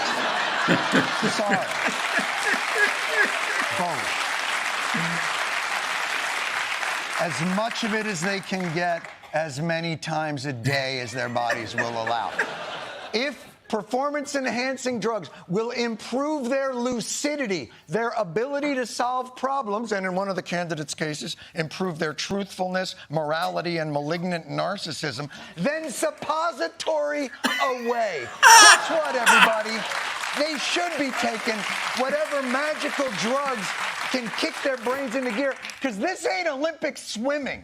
You know what I'm saying? Oh, he solved the Middle East, but he was doping, so it doesn't count. There's going to be an asterisk next to his presidency. And by the way, if those drugs don't exist, if there aren't actually performance-enhancing drugs for these candidates, I could sure use some recreational ones right now, because this cannot be real life. It just can't. We're America. God. Let me Great stuff from John. That's how I probably said fuck at the end. You know. You got to bleep it out. I'm telling you, those of you who and Cooter says BFC, I had to shut it off. Biden is done. It was so comical to watch last night. I thought about watching. I couldn't take more than 10 minutes, and I was wondering how Trump got his hair that way. Biden just looked like he was standing up there like somebody was holding. I mean, it was. I don't know what that was. Like I said, our buddy Jerry Thornton from Barstool Sports must have got 2 shows worth of material out of that stuff. All right, Angel and everybody, thanks for hanging out here. We are only halfway through the show. Coming up at 9:05, John Meter-Perel, my good friend Meter, will join me for a few minutes. And then at 9:30, Mike Petralia, all the way from the Buckeye State in Ohio. He covers the Cincinnati Reds and the Cincinnati Bengals. We'll talk some NFL with him. Got some NFL news for you as well to discuss. Anybody who wants to chime in, 727-858-6650. It's Pete Sheppard Show on the video platform. Follow us on Twitter, X, on Facebook and Broad Street South Facebook pages, YouTube, Ion TV, Spotify, LinkedIn, Twitch, Rumble, and on the app on Sports Radio 102.9. More of the show and more text calls from you guys as well as we continue here on a Friday. Right now, our country feels divided, but there's a place where people are coming together. I gotta tell you, I was nervous to talk to someone so different than me. Me too, but I'm glad we are. Love Has No Labels and One Small Step are helping people with different political views, beliefs, and life experiences come together through conversation, and it feels good. Wow, your story is so... interesting? Yeah. When people actually sit down, talk, and listen to one another, they can break down boundaries and connect as human beings. At lovehasnolabels.com/onesmallstep, you can listen to amazing, life-changing conversations and find simple tools to start a conversation of your own. I know one thing. This conversation gives me hope. It gives me a lot of hope, too. Take a step toward bringing our country and your community together by having the courage to start a conversation at lovehasnolabels.com/onesmallstep. A message from StoryCorps, Love Has No Labels, and the Ad Council. People do some pretty cool things in their 40s and 50s. Why should saving for retirement be any different? I mean, they go back to college, learn new instruments, start skateboarding. Whoa! Okay, maybe that one's not for everybody, but saving for retirement is. With aceyourretirement.org, you can get on track with your retirement savings no matter your age. Just have a 3-minute chat with Avo, the friendly digital retirement coach from AARP. You'll get personalized recommendations based on your input that are easy to understand and work with your lifestyle. It's quick, easy, and free. Plus, it's sponsored by AARP, so you know they got your back. Woohoo! Gnarly move, Dad. Thanks, sweetie. So wherever you are in your retirement savings journey, head to aceyourretirement.org and start chatting with Avo today. That's aceyourretirement.org. A message from AARP and the Ad Council. Adopt US Kids presents What to Expect When You're Expecting. A teenager. Learning the lingo. Today I'm going to help parents translate teen slang. Now, when a teen says something is on fleek, It's exactly like saying, that's rad. It simply means that something is awesome or cool. Another one is totes. It's exactly like saying, totally, just shorter. As in, I totes love going to the mall with Becca. Another word you might hear is jelly. Jelly is a shorter, better way to say jealous. As in, Chloe, I am like so jelly of your unicorn phone case. You don't have to speak teen to be a perfect parent. Thousands of teens in foster care will think you're, rad just the same. To learn more, visit adoptuskids.org. A public service announcement brought to you by the U.S. Department of Health and Human Services, Adopt U.S. Kids, and the Ad Council. This is the story of a very special woman. In a matter of seconds, she turned herself into a great mathematician or an entrepreneur. Her knowledge was limitless and still is. She could also make monsters disappear, especially those that lurked in the shadows under the bed. Once, this woman put back together a teenage girl's broken heart, which had been shattered in 1,000 pieces, just by giving her a bear hug. She masqueraded as a regular person at work, but as a superhero at home. Everyone knows her as Gabriella. I still call her Mom. Your hero needs you now, and AARP is here to help. Find the care guides you need to help, complete with tips and resources at aarp.org/caregiving. A public service announcement brought to you by AARP and the Ad Council. For the best in college football and NFL talk, check out The Pete Sheppard Show. 7 to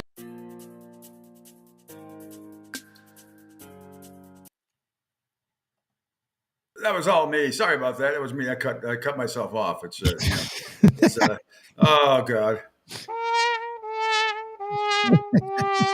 As long as you did it. I did it for you, Angel.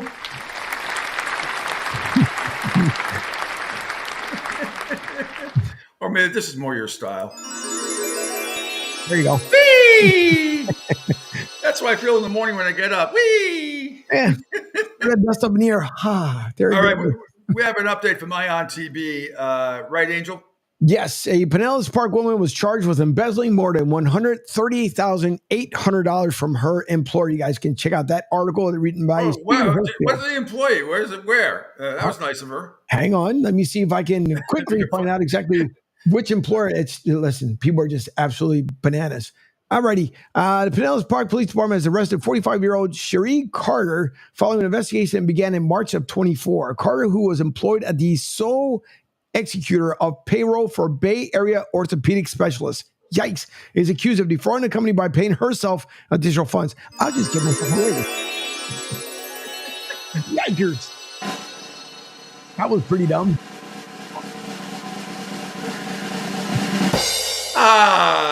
There you go. Hey, nothing like a little embezzlement to get your day going on a Friday. Exactly. That's absolutely outstanding. Angela, if we may, can we scroll down? Again, welcome back to the Pete Sheppard Show here at 7 to 10 a.m. Monday through Friday, right here. 727-858-6650 on my Twitter page. This is an interesting story. I want to put up it's the video. Colin Rugg. This woman goes, if you watch, those of you who watched Tennessee and Texas A&M played in the College World Series last weekend, and this happened on Saturday. This is not from Monday night. This is from Saturday, and I was watching the game, and I saw this live. But this young lady is pissed at ESPN for sexualizing her by showing her eating ice cream on TV for 20 seconds. And we're not going to play the whole 5-minute video here, but I want you to hear this. And here's where, you got to settle down, young lady. You got to settle down. If you were watching the Men's College World Series. Yep. Let me know when you from Colin Rugg. It's from Colin Rugg. Right there. So if we could play that, I'm going to play this, and then we'll have you guys. We'll react to it. All right. Tell me when you see it, because I already have it up. It's black on. Am I going to have to refresh again? Give it a whirl or two. All right. Right. And as Pete comes back, the major roadways right now, I-75, I-4, 589, and the Gandy bridges or the Gandy Expressway, along with Howard Franklin, are all clear at this time, but there is rain in the area, so please take the time to slow down. Don't forget, you guys can watch the latest news, articles, and weather on iontv.com. SP comes back. Can you see it now, Pete? Yeah, I can. Yes. Okay. Here we go. Well, we'll play some of this, and I mean, just listen to this nonsense. This baseball championship game. You may or may not have seen this lovely clip of me and my best friend on TV. It was a 20-second segment of just us eating ice cream or licking our ice cream. 20 seconds. Dedicated. With commentary. To just us eating our ice cream. We all knew. We all knew what direction that video was going to head in. And lo and behold, the creeps of TikTok got a hold of it because we woke up getting compared to the Hawk Tuah girl. Which, no shade to her. Girl, do whatever. When I tell you the comment section of that video is absolutely repulsing to know that there are people who have families in their profiles and their profile photos just smiling away with the kids that they're raising.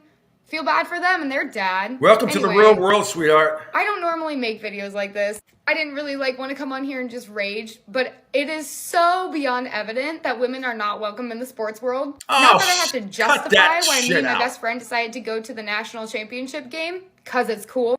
We both love baseball. I grew up playing softball. My dad played baseball. Woo! Her brother plays baseball. I shouldn't have to explain that, but we just wanted to enjoy a baseball game. And nobody cares. And it was 100 degrees, so God forbid we eat some ice cream. Then people sit back and wonder, why don't women feel welcome in these environments? It's crazy. It's like we can't sit and eat our food in peace. And I had just been eating a hot dog 10 minutes prior to that. And I was making sure to eat it in front of the row of people sitting in front of us because we were sitting not far behind the dugout, and I was horrified that if a single camera caught that this was going to happen. God. But no, instead we let our guards down for literally 5 seconds. And young the ice lady cream was melting comedically fast. I mean, this is we a were real joking. We're great idea to get ice cream and not expect it to melt in 3 seconds. We hadn't even been in our seats for 15 seconds when they started filming us. Or she have a job. Probably doesn't have a job. That's good enough. But sweetheart, what do you think? That you're the only, first of all, on the back of your ticket, basically when you go to any kind of park or stadium, you can be subject to TV or anytime. It says on the back of it, you can't do a damn thing. What do you think? You're the only one that's ever been on TV, being made fun of? Or not even made fun of, but I was watching it live. I don't remember the comments. They're just saying that those two ladies were enjoying their ice cream. They're in a public setting. It's a baseball game. There's no reasonable expectation of privacy. And reading up on it, courts consistently hold that people in public places have a reduced expectation of privacy, especially at large public events that are being broadcast. By being at a televised sporting event, my dear, your audience member, you implicitly consent to potentially being filmed or photographed as part of the crowd. Most sporting events have notices or terms, as I just told you, on the back of the tickets indicated that attendees may be recorded. Social media, not ESPN, sexualize them. The sexualization appears to have occurred through social media viewers' interpretation and social media reactions, not from the original filming or broadcast. Courts generally do not hold content creators responsible for how audiences interpret, not obviously sexual content. Now, look, my dear, I'm sorry that if TikTok people, there's wackos out there all over the place.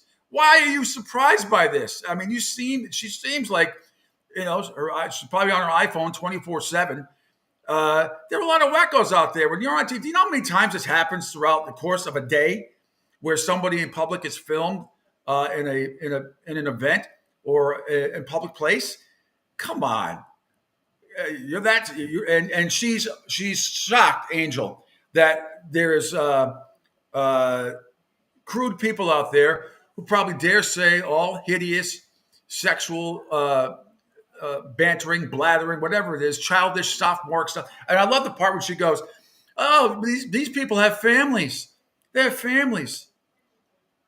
Yeah. What do you think? They're immune? These people, there are wackos all over the place, all walks of life, men, women, teenagers, older people. Why are you surprised by this? Why would anybody be surprised by this in this day and age? You shouldn't be. I mean, do you know how many you think you have it bad? You got athletes out there, my dear, that you can't go out and get a cup of coffee without being filmed, and a lot of and Hollywood stars, they have to they get filmed all over the place. They get filmed. How about the Hollywood? You've seen Angel. How many times have we seen, whether it's the Oscars or the Emmys or a premiere, the woman, the ever actress, Miss Widget, gets out of the car. She's wearing a very short skirt, and boom, coochie coochie. Everybody gets to see it. Click, click, click, click, all over the internet, all over the place. I mean, boobs slip out. I can't say a lot about the men. I don't know. You don't see a lot of new men or parts of a man sticking out. But there's been boob slippage and hoochie coochie slippage. It happens all the time. There's pictures all over the place from these people. They get out of limos, or they're there and they're strapped with whatever it is, the string holding up whatever is there. Falls, and there's makes Nipplegate at the Super Bowl in Houston. Justin Timberlake looked like nothing. I mean, that was nothing. That was so overblown. It's crazy. But you see this stuff all the time. So you getting offended because idiots on social media whom you follow are posting nasty, horrible comments. It's just the way it is. And now you bring more attention to yourself. She's going to get more. You know what? I could see her going on. What are those stupid shows like The View, something like that? And for her to say that women can't go to sporting events, are you crazy? How many sporting events have you been to? To say that, that's just she sounds like an idiot. It's just and the fact that she's probably not an idiot, but she's an idiot regarding this topic, and she's probably. Somehow, some way, I wouldn't be surprised getting paid by this at all. If she's looking for any kind of restitution, she's not going to get it. Now, she'll end up on some video show, some show for a paid appearance. Want to bet? I'll bet you this young lady gets more appearances than Mike Trout will over the next couple of months. And there will be people out there, this woke culture idiots out there, that will be sympathetic to her cause. Because this is a cause now, Angel. Women aren't treated well at baseball, college baseball World Series game, and not in the sports world. And this is why she said women are put what did she say? Different spectrum, this is why women are uncomfortable at sporting events. Says who? Are you serious? I saw at Sunrise the other night a whole bunch of women in Panthers sweaters having a ball. A whole bunch of them are on TV. A whole bunch of them were eating hot dogs and ice cream and all the other stuff you're talking about. They got filmed. And I'm sure somewhere along the way, somebody took a still shot of somebody and somebody got pestered with the same sort of comments. It's just so stupid. Well, if you look at it too, don't forget that if she wants to say that women are unwelcome, which that is so not true, that women are unwelcome at sporting events. How about the lady who decided, no one told her, she decided to whip out her boobs at the end of the Oilers game. And then the camera was, it's not like the cameraman came running down the steps and went directly at her. He turned on the camera. Here's this lady. She just wanted to do her thing to the players.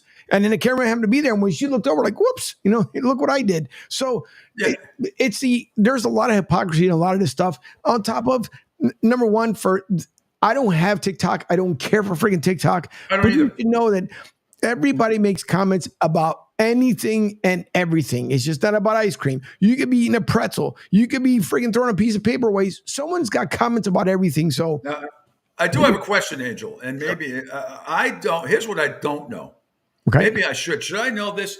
She says, the clip went viral, and many people compared her to the hawk to a girl. Who is that? What do you have? Can we get? Is that a nude person? Can we get a picture of that up there? So that was the one I played the other day when they were talking about that. I had mentioned to you about when Kachuk and crew were coming back to Florida, and someone said, "What do they need to make this better?"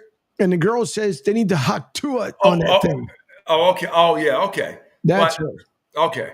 So that's okay. And she was just being, Right. She was just being funny. It wasn't like, and again, it wasn't like she was being funny, but she got fired for being funny. It wasn't like she didn't make the gesture or anything else like that. She was just being funny. Well, she kind of did. I don't think she should have lost her job. But she was, talking about hawking a loogie on a guy's privates. I mean, that's what she was saying. That's what she was implying. Right. And she seemed very happy about it. And, I don't know what grade she taught or whatever, but if you're teaching first or second grade, and nowadays, and a parent, I mean, if you had a first grader and you saw that was your teacher, how would, honestly, Angel, would you feel, maybe not get her fired, but it doesn't look good if she's teaching young kids. It may not look good, but again, the argument I'm going to make is she was not at work. She was not in a classroom environment, and she was not at her district. She was on her time off, because if that's the case, then anytime we go out to a restaurant and someone randomly, everybody has their phones out everywhere, because God forbid people know how to have a conversation across from each other. So here you have a random conversation. Let's say we knew Roger Goodell. And here we're sitting here having a conversation, and someone takes a piece of that we say, he's a moron. And someone turns around and says, who, Roger Goodell? And we turn around and say, yeah. Now all of a sudden it gets posted all over social media. Should we lose our jobs because we said the same exact thing? So to me, the girl said something funny, and to each his own. But to let her go immediately for what she had said, I understand if the parents get upset. But again, after you're done with your workday, as long as you're not working for that thing they call the White House or anything else, any kind of government official job, you should know exactly, what or what not to say when there's people around. But there's been people who said worse things than that, and they've never gotten fired. It's the whole sensitivity of all this stuff drives me up the damn wall. I know the cancel culture era is we're well in. It's because really, you can't say anything. Everything's got to come with a permission slip. Can I say this? And I'm glad some comedians are finally getting ballsy to say what they want to say all over again. Because how much can you listen? We grew up with worse things. We've had great comedians in our time. And have, I mean, you look at what's his name, Bob Saget, right? God bless him. Bob Saget, if anybody ever saw him, like me, for example, first time I ever saw Bob Saget was on TV. The first time I saw his comedy special, I'm like, oh my God, who is this guy? But he was funny. But he never, Bob tempered his act. I mean, Bob Saget first came out. He didn't cuss at all. Nothing like that. Of course, everybody remembers him from Full House. I didn't care for that show. I didn't watch him. But he was as clean, like Jerry Seinfeld clean. Jerry doesn't swear all that much, if any. I don't think I've seen him once. I don't think he used an F-bomb. He just said shit or something like that. But, he's clean cut. Then Bob took for whatever reason, went on that big special, and then it was he just let loose. And look, when you cuss as you're a comedian, I mean, if it's funny, it's funny. And when you start talking, I'm not saying he wasn't, but others have tried to overdo it. If you had to be funny by saying MF this, fuck that, and being all sorts of filth to be funny, it doesn't do it for me. That stuff only lasts so long. You gotta, pull the reins back a little bit sometimes, and you do, but come up with better material. It's the same way that, and I'll put up Gas Pump Guy's text here in a second, but it's the same way like you have. So I don't know when all of a sudden it became a thing where parents feel like they need to take their 12-year-old, 11-year-old, 10-year-old to an adult comedy, which that drives me up the wall. But you have Joe Coy, for example. Love the guy. He's love Joe. Love him to death. Funny comedian, but there was a 12-year-old that was in the crowd, and Joe Coy says, how old are you? And he says he's 12. And then he goes on about saying, do you know you should be cleaning up your room? You know where you got shot out of? And he was getting super graphic, and it's a 12-year-old where adults belong. It's so funny you bring that up. I just watched that special last week. I hadn't seen that one. It's on Netflix, I believe, and I just watched it. And exactly, I know the exact same thought. And just the parents were completely embarrassed. But you can't blame them.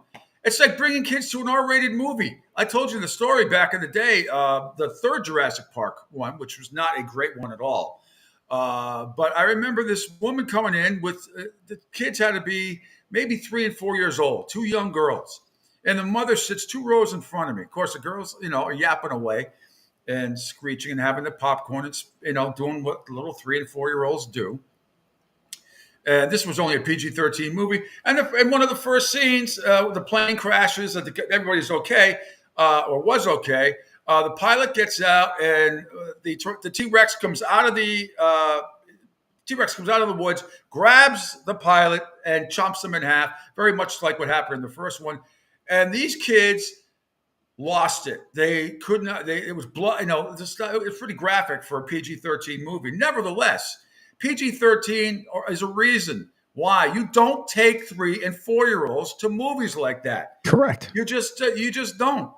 And they were devastated. They were crying and screaming. And she's walking by me, and she looked at me because I remember being with my buddy at the time. And we looked at each other. I looked at her. I just shook my head, and she gave me a dirty look. And I'm like, "This is what you get. What do you think is going to happen in a dinosaur movie? Like what? That's going to be like Barney, singing that stupid song that he sings, whatever it was." I love you. You love me. Let's go hang up in a tree. No. I love you. You love me. This song makes me want to pee. And that's what I would say. But these parents that take these kids to these adult events, and here's what you hear all the time. Well, I have to get out of the house. I can't get a babysitter. I want to pay for a babysitter. Okay, and you get the repercussions that you get. Absolutely. I remember, what's that with the animated movie Sausage? Crap. It's absolutely hysterical, especially in the Sausage Party or something like that. Sausage Party, something like that. And I remember on a whim just going to see it because it was R-rated, and it looked hysterical. I'm into shit like that once in a while just to back off of real life. And I remember going in, and there's all these little kids in the movie theater. And I'm like, are you people nuts? This is a rated R comedy. Exactly. This is rated R. This is not going to be like Disney stuff. And sure as hell, and right from the get-go, I mean, just absolutely hysterical, sophomoric filth comedy. And, half the theater left. I'm like, didn't they even tell you when you're buying tickets that this is not a kid's movie just because it's animated? It's just so dumb. Do your research. Yep. Nope. They don't. Rick says we need to have shows back like All in the Family and Sanford and Son. Nobody was offended but laughed instead. And that's what this country lacks: happiness and laughter. Well, Norman Lear back in the day, whatever he did, he was poking fun at bigots and all of that. Look, I think there's a lot of those shows out there. They're just on Hulu and and Netflix and Amazon. I mean, there's a lot of great shows out there. In fact, I got to start watching The Bear again. The Bear is about the chef. It's in the 3rd season. I cannot wait to watch that. I think all 10 episodes are out for season number 3. Gas Pump Guy says, could you imagine nowadays if people heard Sam Kinison? Say it. Well, it's not just Sam Kinison. You look back, all of them. I mean, Andrew Dice Clay got blackballed for many years for homosexual stuff. And look, somehow Eddie Murphy didn't. Eddie Murphy's first 2, and I remember as a teenager, getting the cassette, Delirious, and then Raw. And I saw the Raw tour live. But when Eddie Murphy first did Delirious, and we did this Richard Pryor stuff. Richard Pryor was one of the first comedians that I ever heard swear. I had a couple of old Bill Cosby tapes. He didn't swear back then. He didn't swear.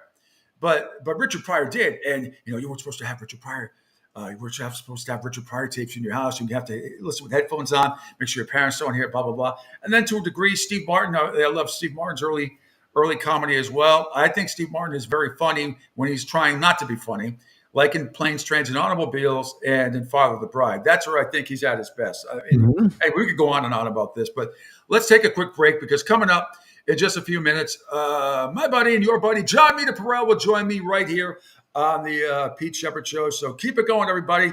A call and text. Appreciate you. 727-858-6650. Those of you who are just joining us for the first time, got a few thousand people watching today. Glad to have you on. And we are here 7 to 10 a.m. Monday through Friday. And you can check us out all over the place on the Pete Sheppard video platform. We're back with more shenanigans after this on a Friday. Okay, men. This is your time. Maybe you didn't choose this, but you're here now. You're gonna go out there and be an all-star caregiver. It's up to you. So what are you gonna do? You're gonna go grocery shopping, cook, clean, be there emotionally and physically. You gotta dig deeper. Drive them to physical therapy, doctor's appointments. Don't you forget about the pharmacy. I know you won't, because that's what caregivers do. Don't give up. Don't ever give up. This is your time to show the world, your family, and yourself that you're tougher than tough. Now go out there and be the best caregiver this world has ever seen. Caregiving is tougher than tough. Find the care guides you need at aarp.org/caregiving. A public service announcement brought to you by AARP and the Ad Council.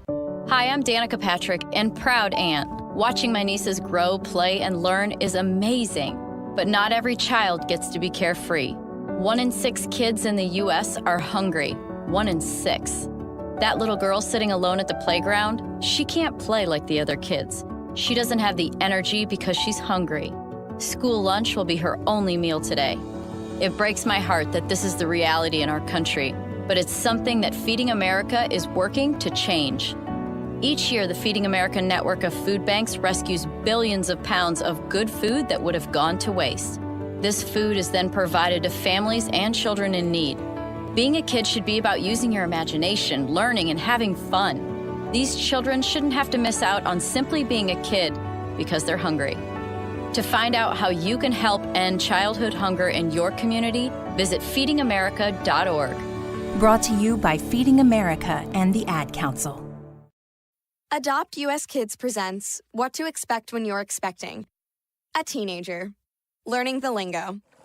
Today I'm going to help parents translate teen slang. Now, when a teen says something is on fleek, it's exactly like saying, that's rad. It simply means that something is awesome or cool. Another one is totes. It's exactly like saying, totally, just shorter. As in, I totes love going to the mall with Becca. Another word you might hear is jelly. Jelly is a shorter, better way to say jealous. As in, Chloe, I am like so jelly of your unicorn phone case. You don't have to speak teen to be a perfect parent. Thousands of teens in foster care will think you're, rad just the same. To learn more, visit adoptuskids.org. A public service announcement brought to you by the U.S. Department of Health and Human Services, Adopt U.S. Kids, and the Ad Council. This is the story of a very special woman. In a matter of seconds, she turned herself into a great mathematician or an entrepreneur. Her knowledge was limitless and still is. She could also make monsters disappear, especially those that lurked in the shadows under the bed. Once, this woman put back together a teenage girl's broken heart, which had been shattered in 1,000 pieces, just by giving her a bear hug. She masqueraded as a regular person at work, but as a superhero at home. Everyone knows her as Gabriella. I still call her Mom. Your hero needs you now, and AARP is here to help. Find the care guides you need to help, complete with tips and resources at aarp.org/caregiving. A public service announcement brought to you by AARP and the Ad Council. The Pete Sheppard Show. It's fun for the whole family. If it's dysfunctional. Welcome back, everybody. Hour number 3, third and final hour for the week. June 28th already. How about that? Welcome back, and thanks everybody for joining us here on the Pete Sheppard Show and on the video platform that we have here, which is awesome. Follow me at PShep326 on Twitter, X, whatever you want to call it. My Facebook and Broad Street South Facebook pages, YouTube, Ion TV, Spotify, LinkedIn, Twitch, Rumble, and the app on Sports Radio 102.9 as I do the show Monday through Friday from 7 to 10 a.m. right here from Isola della Cucina for the moment here at my kitchen island in beautiful Fort Myers. 727-858-6650. Angel is up there in Tampa working his magic, and Martinez Company will be back on Monday from 10 a.m. until noon, followed by Middays with Q. Rich Quinones has a great show. You guys both have great shows, and just keep it right here on this video platform. You'll be fine. He's on from noon to Angel's on 10 a.m. to noon, and then Rich is on the Middays with Q. Rich Quinones from noon to 2 p.m. Angel, why can't I see you? I see you down there, but I don't see you where I'm supposed to see you. Now through the magical of the telephone. I love it when you beam in like that. It's so cool, Brewster. Oh man, getting goofy on a Friday. It's been great. John Mean Pro going to join us via video because most of our guests, ladies and gentlemen, boys and girls, will be via video on this program. There's only a couple who still don't get it or how to do it. I meant to say this earlier. Your mom chimed in earlier. Yeah. So your mom, who I haven't met yet, and get to meet her a couple of weeks ago, but dying to. She looks so sweet, and she knows how to log in. Yeah, she's my mom's pretty good. She's better than Dad. I will say that much. Dad, you as much as I love my father, anytime he tries to put a new contact in his phone, he erases the entire phone. And then he gives me a call and says, "Hey, can you come over?" I'm like, "Did you erase your phone again?" He goes, "Yeah." I'm like, "Haha." So yeah, Mom, she's better. My dad's he's okay. He can move stuff around as needed to be, but yeah, he's not as savvy as my mother. I will say that much. But yeah, she's pretty good with it. Yeah, exactly. Well, thanks for checking us out here on the Pete Sheppard Show. Having a lot of fun. I'm going to talk with Meter, get his thoughts on Bronny going to the Lakers and some college football news as well. And again, the headlines today: Bronny James to the Lakers, not totally unexpected. We'll see what happens there. We'll see how much pressure Bronny puts on Pelinka, the GM, and Jeannie Buss to get him up to the Lakers sooner rather than later, as opposed to playing in the G League. The Jesus Christ. The U.S. men's national soccer team sucked last night, and a horrible loss to Panama, 2-1. That's all I'm going to say. We played some We played Alexi Lawless's take on it earlier. No need to replay that. Kristaps Porzingis is going to be out for the Celtics for 5 to 6 months, which tells me right around Christmas time. I'm hoping. I'm sure everybody else around in the Eastern Conference is feeling very happy about that, like Angel and his Philadelphia 76ers. However, Angel and his Phillies have some issues last night because Bryce Harper and Kyle Schwarber both got hurt in the ninth inning. Hamstring injury, groin injury, respectively. Don't know how long they're going to be out. We shall see. And then the NFL, to me, it's a huge story. Obviously, the NFL has been ordered to pay $4.7 billion in the Sunday ticket case, which they lost. And before Meter comes on, which will be joining us any second, Mike Florio put out exactly, if you are a former DirecTV person, what you can expect in this lawsuit if you indeed win. So the court has certified two damages. I retweeted it. The court has certified two damages classes and two injunctive relief classes in the litigation get together. The classes comprise of residential subscribers and commercial subscribers to the Sunday ticket. So the residential damage class, all DirecTV residential subscribers that purchase the NFL Sunday ticket at any time between June 17th of 2011 and February 7th, 2023, you could be entitled to monies. Commercial damage class, all DirecTV commercial subscribers that purchase the NFL Sunday ticket at any time between June 17, 2011 and February 7, 2023. The injunctive classes, the residential injunctive class, all DirecTV, same thing, residential subscribers that purchase the NFL Sunday ticket, same thing from 6/17/2011 till 2/7/2023, and the same thing for commercial injunctive class as well. So if you exclude yourself from the damages class, they have says you get no benefits from the lawsuit, you keep certain rights. If you ask to be excluded from this lawsuit and money is later awarded, you will not be allowed to request a payment, but you or your business will keep your right to file a lawsuit and be part of any other lawsuit asserting claims against defendants concerning or relating to the claims and factual allegations that there could have been raised in the lawsuit. And if you want to exclude yourself, you have to opt out. Must write to the notice administrator, GND Legal Administration, by October 2023. If you stay in the lawsuit and await the outcome, if you do nothing, you or your business will be bound by the outcome of the case, whether a judgment is rendered for or against the defendants. Unless you exclude yourself of your business, you will not be able to file a lawsuit to be part of any other lawsuit asserting claims that defendants concerning or relating to claims and the factual allegations that were or could have been raised in this law. I hate DirecTV people, and I don't care if you get some money out of this, good for you.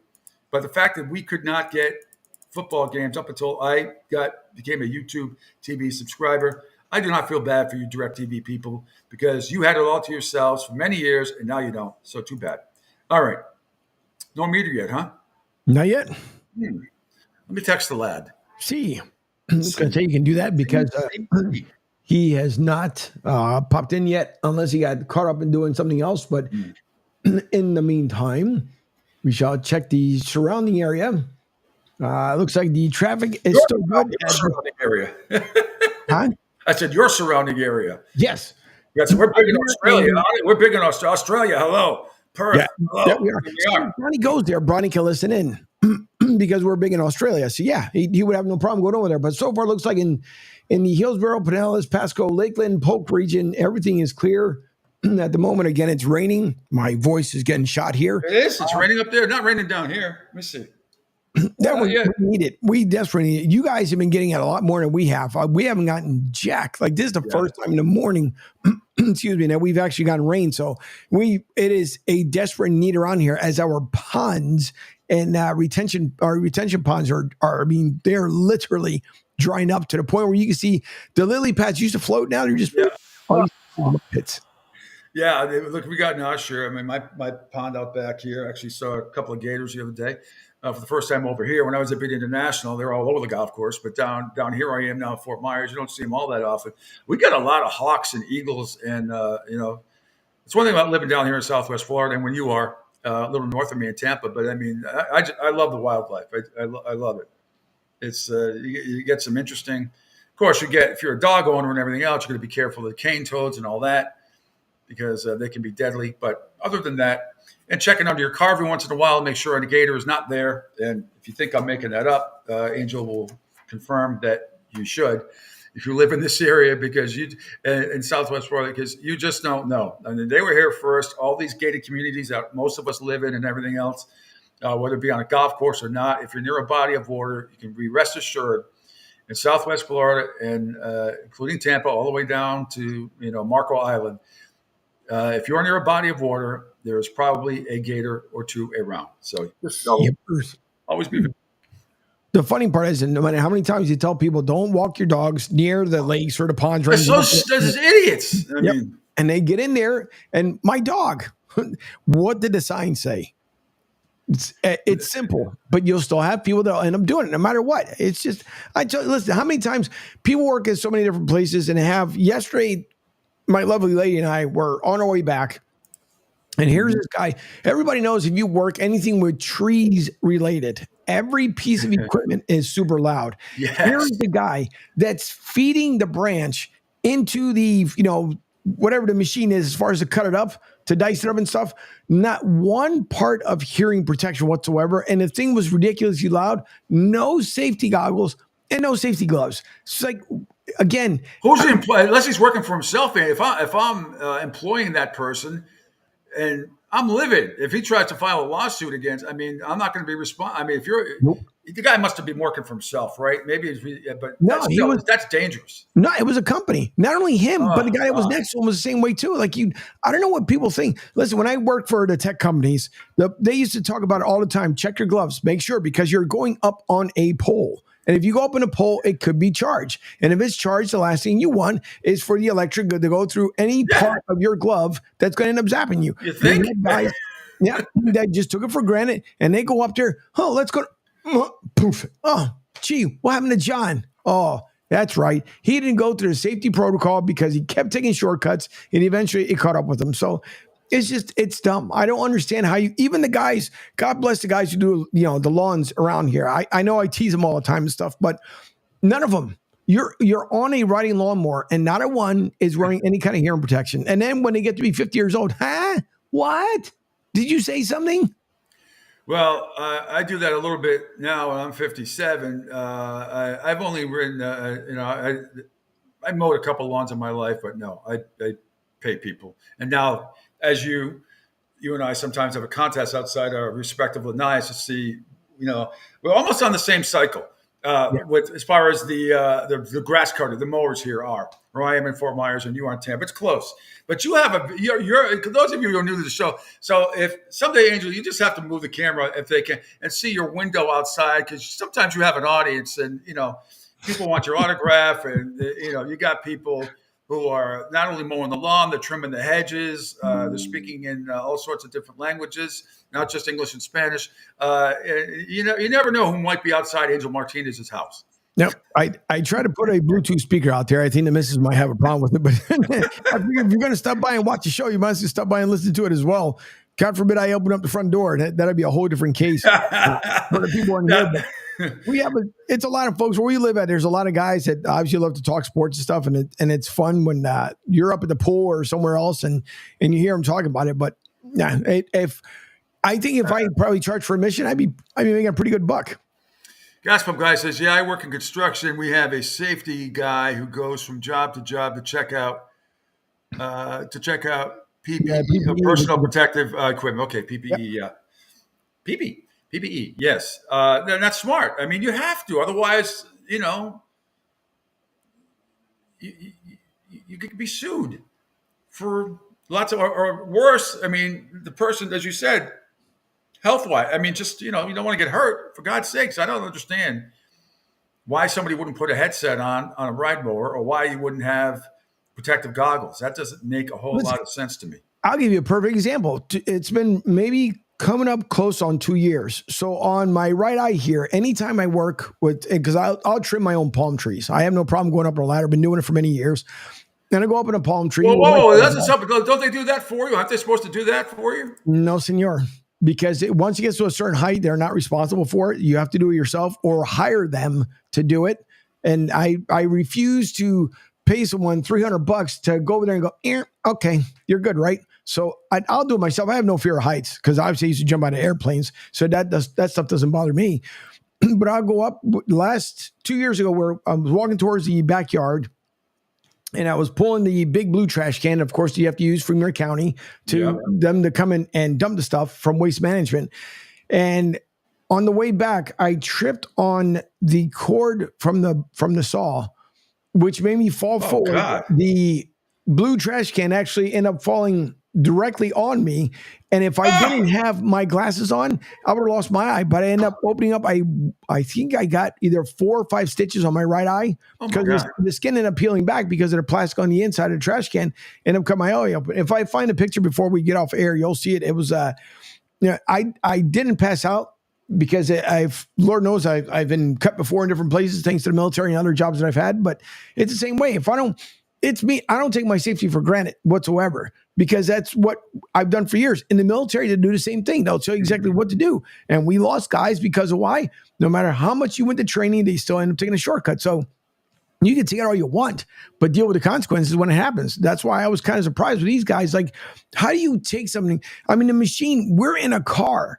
And it sounded like we were standing right next to the machine. I don't know how you're standing there. Brrr. I mean, the thing is beyond ridiculously loud. And he's looking at the other guy like, do you hear that? And like, of course he hears it.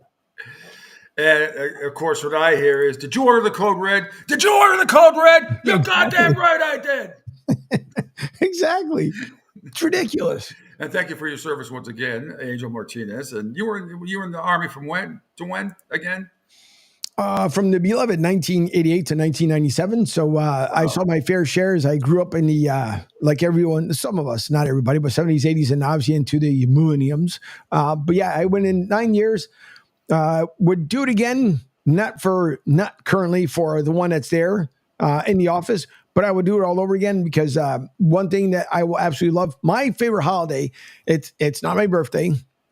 It's not, Christmas or anything. It's the 4th of July because of our independence. I am a super fanatic of the country I was born and raised in, and I will always defend this nation no matter what. And I just, that's the reason why I joined my dad. But for the record, you were born and raised in Puerto Rico before you came here. No, now, I was born. I thought you were born in Puerto Rico, and then you were actually in Western Massachusetts for a while. Yeah, I went to high school in Western Mass from 85 to 88, and then right after that, I ended up getting out. But no, my mom and dad were born on the island. 90% of the family were born on the island. And then the rest of us, the newcomers, were born in the States. Most of my cousins were born in New England. My sister and I were born in Philly after my mom and dad were pretty much ousted because, God forbid, they want to have a loving relationship. She moved from Massachusetts down to Philly. And then my sister and I were born on Broad Street. Hence, ta-da! What's behind me here. But at Temple University, which they don't have, they no longer have a nursery ward. And it's a shame because everybody loved that nursery ward. But yeah, no, I enjoyed it. I was combat airborne air assault. engineer. Had a great time doing so. Wow. Saw a lot of things I probably should have never seen in my lifetime, but thankfully to this day, I haven't had an episode where I want to go out there with an M16 and take somebody's heads off. So they told me to talk to a chaplain, and not for nothing, the chaplains are cool people to talk to if you have something really kind of screwed up with you. But the way I saw it was, if I can figure out how to turn that off, that part of the brain, everything else will be fine. So, in my dreams, every once in a while, things will come back, but it's not, I don't ever get up in a cold sweat or decide I just want to go out there because, I'm annoyed with the world. I've been fortunate where I have been able to turn that off, but at the same time too, remember everything that had happened just like it was yesterday. All right, I'm glad we got that straight. Yeah, that's cool. And you've been awesome again. Thank you for your service. Outstanding stuff. You used to jump out of airplanes. Jesus, Mary and Joseph, just like I can't even imagine. I've jumped off my share of rocks before into the ocean, stuff like that. But God, I don't know if I could. I don't know if I could parachute. I don't know if I don't have the stomach for it. Not really sure. We started. You figured the cadet class that started. And I'm talking about the ROTC. I'm not talking about as far as us to a regular Army and National Guard and stuff. We had a cadet class of 500 cadets that were with the 300 enlisted. Altogether, on day 2, there were only 10 cadets left. Wow. That's unbelievable. Meter, where the hell are you? I think I texted him 3 times. You got caught up in a power outage. I don't know. Maybe not. Hey, the Florida Panthers going to celebrate today. Big parade down here, or not that way on the East Coast. They'll be celebrating the Stanley Cup championship. So this is some really cool stuff that's going on this week, Angel, with the Stanley Cup that we talked about. Meter says no link was sent. He should have been able to use the one from beforehand. I'm going to tell him use the one. He used it the last time he was on with us. I didn't know. Ay, Dios mío. Oh, damn. He maybe he erased it. Probably. Maybe he erased it. That's okay. Next time we're going to send in big bold letters. Do not erase. Sign here. I'm going to say no worries. We'll have him on Monday. Yeah. That'll be good. Next week, by the way, you guys and ladies out there, it will be a condensed week because of the 4th of July weekend. Yeah. Also, I will be calling the game on Friday at the Kia Center, our first playoff game for the AFL, the Orlando Predators, and my lovely lady has to go back for her second procedure, so it'll be a condensed week coming next week. Okay. All right. Meter's going to rejoin us on Monday. Okay. No worries. That's all right. We'll get him a whole pack for this one. Geez, and I was on his show with the coach in Boston, Providence. Yes, over the weekend I was on with Tim Welsh and Meter. They do coffee with the coach. But getting back to the Stanley Cup, Mike Petrelli is going to join us. Villanova boy coming up at 9:30 a.m. He's out in Cincinnati, covers the Reds and the Bengals. But I just want to get his thoughts, and he follows sports to a T like we all do. Get his thoughts. When you win the Stanley Cup, as usual, there were several hours and days of celebrating, the victory. So the Panthers, no different.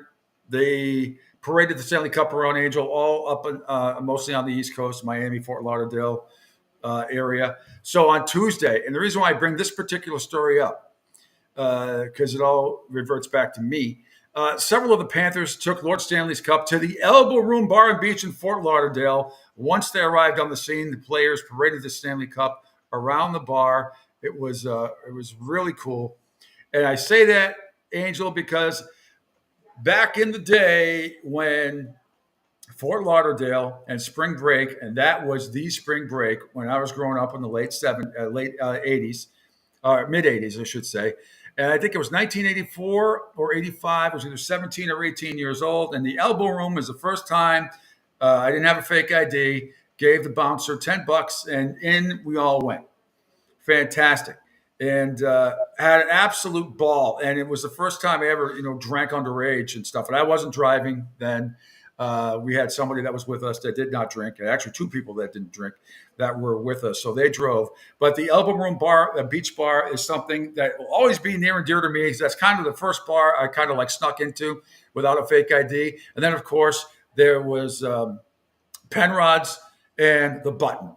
And those were world famous bars at the time for spring breakers. It was a ball. Oh, That's when it really was something. So they were out the Elbow Room in Fort Lauderdale with the Cup. Really cool place. Looks much better than when I was there. Matt Kachuk, by the way, those of you, my friends in Boston, if you don't know, that's Jason Tatum's classmate from their high school in Missouri. Kachuk says he plans to celebrate the championship all summer long. And Kachuk, Sam Bennett, Anthony Stolid's around, sang "We Are the Champions." Of course they did. And then they took it down the beach nearby. Upon the arrival in the sand, Panther star Matthew Kachuk, and we talked about this the other day, decided that the Cup needed to get wet. He jumped into the Atlantic Ocean with the Stanley Cup in hand. Now, I've been fortunate enough to touch the Cup several times. I never drank out of it. I had an opportunity to drink out of it way back when the Avalanche won. There was a kid from Massachusetts, I even forget his name, but had it in the central Mass town that I was living in. And I happened to be doing something for the radio station I was working at the time. And he brought the Cup by, and everybody was drinking out of it. And I wasn't going to be, one of hundreds of people to drink out of the Cup. I'm a little too prudish for that. But nevertheless, it was fun to see and fun to be around. All right, another quick break here on the Pete Sheppard Show. Mike Petraglia, I know he's got a link. He'll be joining me next here as well. The Pete Sheppard Show, we do it until 10 a.m. The number to call or text, 727-858-6650. Villanova boy Mike Petraglia joins me next here on the Pete Sheppard Show. Okay, men, this is your time. Maybe you didn't choose this, but you're here now. You're going to go out there and be an all-star caregiver. It's up to you. So what are you going to do? You're going to go grocery shopping. Cook, clean, be there emotionally and physically. You gotta dig deeper. Drive them to physical therapy, doctor's appointments. Don't you forget about the pharmacy. No, you won't. Because that's what caregivers do. Don't give up. Don't ever give up.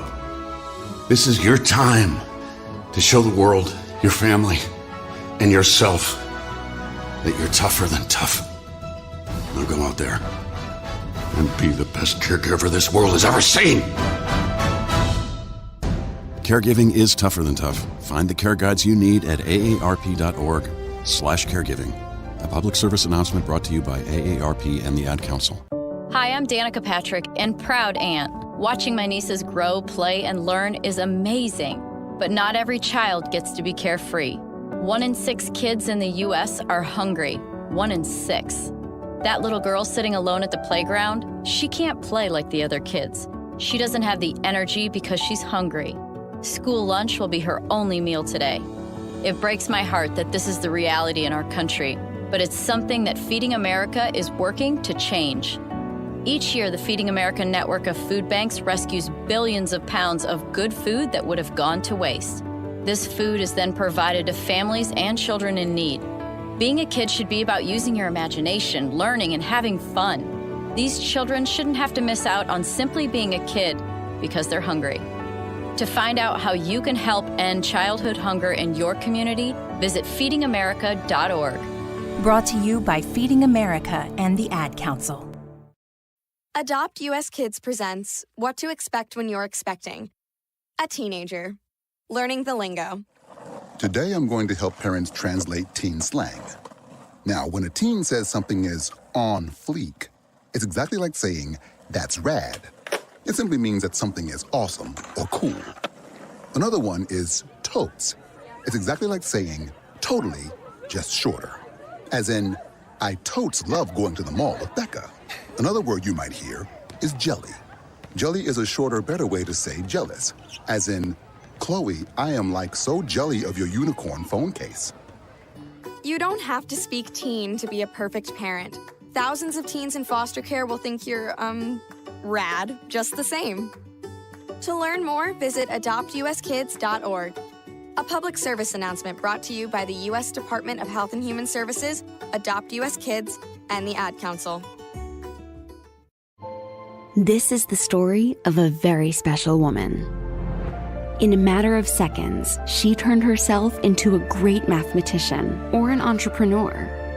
Her knowledge was limitless and still is. She could also make monsters disappear, especially those that lurked in the shadows under the bed. Once, this woman put back together a teenage girl's broken heart, which had been shattered in 1,000 pieces, just by giving her a bear hug. She masqueraded as a regular person at work, but as a superhero at home. Everyone knows her as Gabriella. I still call her Mom. Your hero needs you now, and AARP is here to help. Find the care guides you need to help, complete with tips and resources at aarp.org/caregiving. A public service announcement brought to you by AARP and the Ad Council. You're listening to The Pete Sheppard Show on the Riptide Media Network. Back here, final segment of the Pete Sheppard Show. Thanks for everybody for checking us out on our video platform. Following me at PShep326 on Twitter, X, Facebook, and Broad Street South Facebook pages, YouTube, ION TV, Spotify, LinkedIn, Twitch, Rumble, and we had some maintenance on the app yesterday. It has been healed. So check us out too. Sports Radio 102.9. If you're in the car, that's the best way to do it. As I broadcast live from me here in Fort Myers at Isola della Cucina, my beautiful kitchen island here. And you see my beautiful background, which is, in case it's fake. It's fake, but it sets the tone. Plenty of palm trees down here, plenty of ocean. And, that's kind of like how I roll. Angel is, of course, in the lovely Tampa Bay area. Up north, just a little bit up there. And having a grand old time. So waiting for Mike Petralia to come on with us as well. And Mike's been on the show a few times before. In case you don't know, he covers the Reds now and the Bengals, but used to. He and I covered many, many games together back in the day in the Boston area. And he's with Jungle Roar Pod, Code Reds pod host, CLNS media columnist for the Bengals, Reds, University of Cincinnati, Xavier, and UD. Cincy born and raised, all about Cincinnati, but he spent a lot of time, like me, covering a lot of Boston teams. So he was one of those guys who's non-stop worker at every single game. I mean, he and I did double duty besides hosting shows. We would, cover one team and then have to, for instance, cover the Patriots and then go cover a Bruins exhibition game all within, the same day and night. And there were a couple times where he and I don't know, we probably could have slept I lived in the North End at the time in Boston. I could have slept at the Garden, and I just lived a couple of blocks away, so it wasn't that big a deal for me. But they should have had bunk beds for some of us, just the amount of time we spent in that building. And for really shitty teams back then, really bad. When the Celtics and Bruins were both horrible at one point at the same time for a couple of years, yeah, that was horrible. When you have to be at morning skate or morning shoot around, and then, a couple hours off, and then host your show, then come back and watch the hideous games, and then have to wait for press conferences done. And then, God forbid it was a doubleheader day, or if it was back to back, whatever it was. It was rough, I tell you, rough. Going back. So everybody's happy. Brian James to the Lakers, like I said, yay. Good for the Lakers, picking him at number 55. The big question is going to be on everybody's minds is when LeBron will demand him to come up. How much pressure J.J. Redick is going to have by Rob Pelinka, the GM, Genie Bus. And J.J. Redick, I think, is in a world of poo-poo. I don't think he makes it 4 years. I think he's going to find out that this team that is going to be only going to challenge for the play-in tournament at the end of the season is going to be really interesting. And speaking of interesting, is the one and only my good buddy Mike Petralia out in the great Buckeye State in the Cincinnati area. And as I said, just gave Mike's resume a little while ago at Jungle Roar Pod. He's a Co-Reds podcast host, a CLNS media columnist, Bengals, Reds, UC, Xavier, UD, Cincy. He's all about things that happen in Cincinnati. And we say good morning. We're only 8 Saturdays away, too, from college football. Can't wait. Trags. I cannot wait. How you doing, my friend? And I know you just moved. How'd the move go? I'm doing very well. What you see behind me is a temporary look to the new Trags studio about 20 miles from where I was living before. But Pete, I got to tell you, the best part of this, I am only 15, not even. I'm probably about 12 minutes from downtown Cincinnati, and I don't have to battle traffic. The traffic is minimal at best. How bad does it get out there?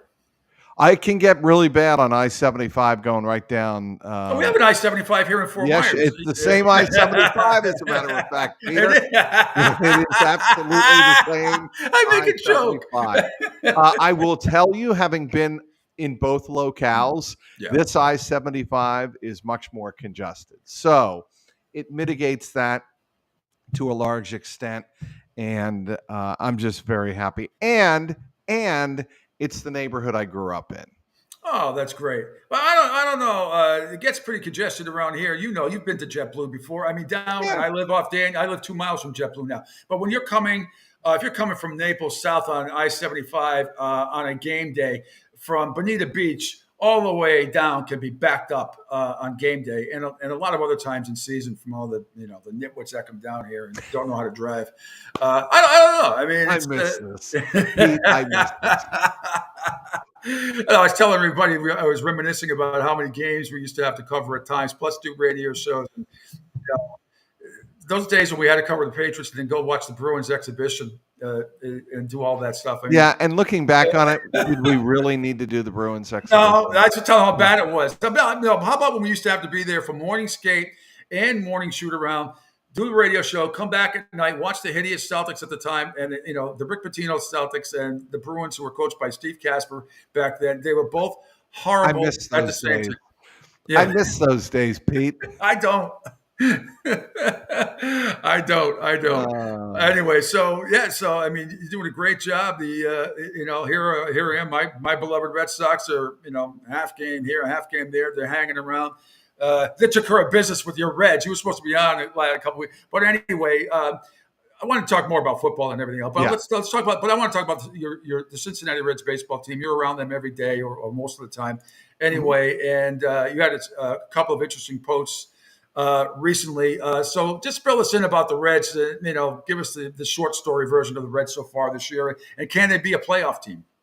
They can be a playoff team because of the playoff structure.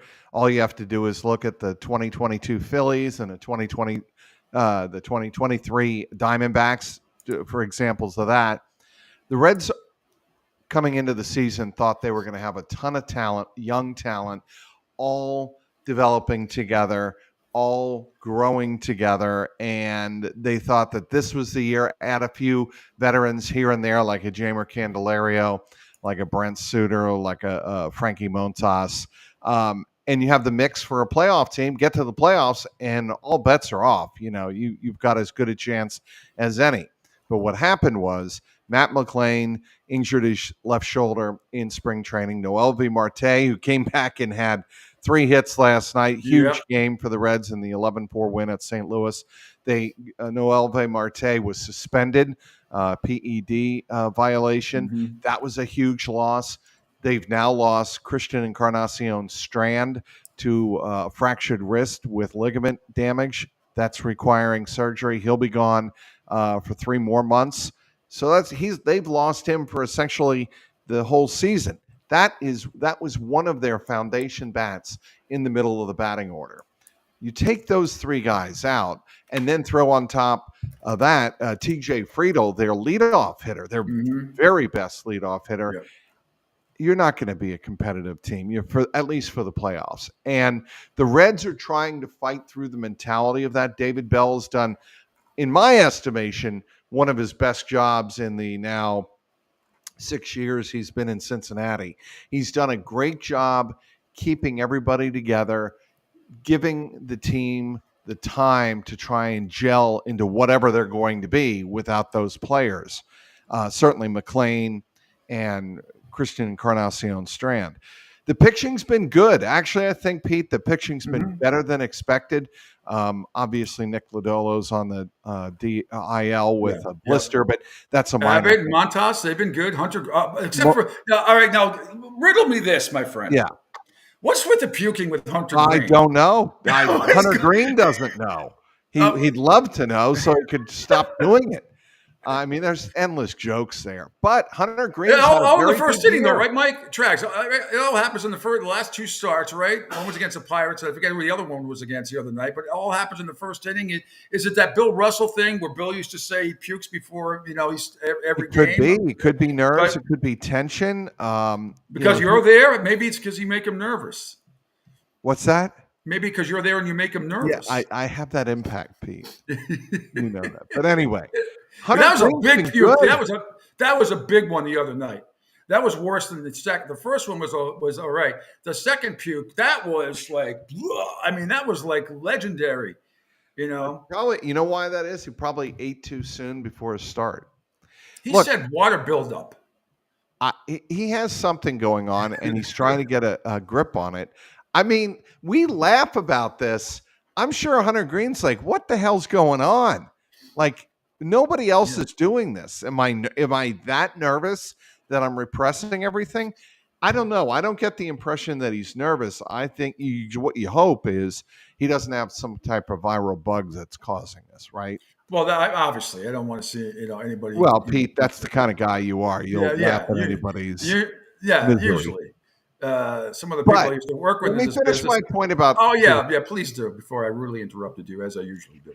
Hunter Green has come into his own. He's been a very good top of the rotation pitcher for the Reds. Nick Lodolo is a staff ace, and they have Andrew Abbott, who was good, who has been good. He's a very reliable pitcher, and they have Frankie Montas. Obviously, they're still waiting on Graham Ashcraft to find his rhythm. He came back from the 2-game minor league demotion to AAA Louisville. He's strong, but he's not refined. Yeah. And I think he's working, he's still maturing. So I'd say with the Reds, you have the makings of a very good young team, but they all have to come together. Yeah. And they haven't done that this year, primarily because they've been banged up. I got you. There's certainly, and when they get healthy, I think they'll be formidable. And there's still time in that division. There's no doubt about it. You know what? You don't worry about the division, Pete. Yeah, you worry about just getting a wild card. Yeah. Get a wild card spot. Yep, exactly. And they are, if they can hover around 500, perhaps get to the 500 level before the All-Star break, I don't think they're going to be in terrible shape. Mm-hmm. No, I'm with you. Then we'll see if they want to add or stay put or subtract. Now, I think they might add a bat, but we'll see. Yeah.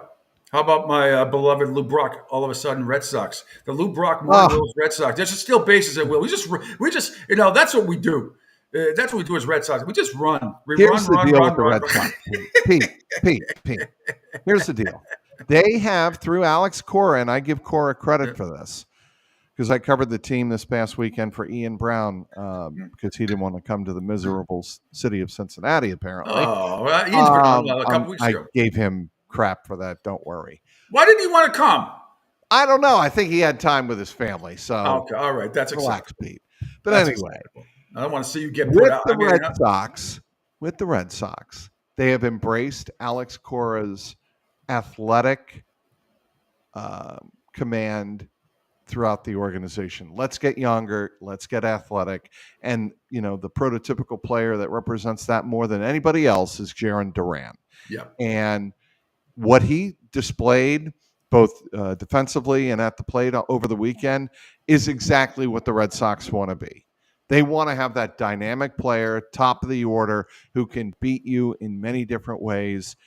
He's turning into, I hate saying it, I'm going to say it. He's turning into what Mookie Betts was becoming early in his career. Very similar type of player. He's got an all-star shortstop. An all-star shortstop now that Mookie is. What's that? Now the all-star shortstop that Mookie is. Look, Mookie is a freak athlete. Yes, he is. You put Mookie anywhere on the baseball diamond, he is going to be an all-star at that position.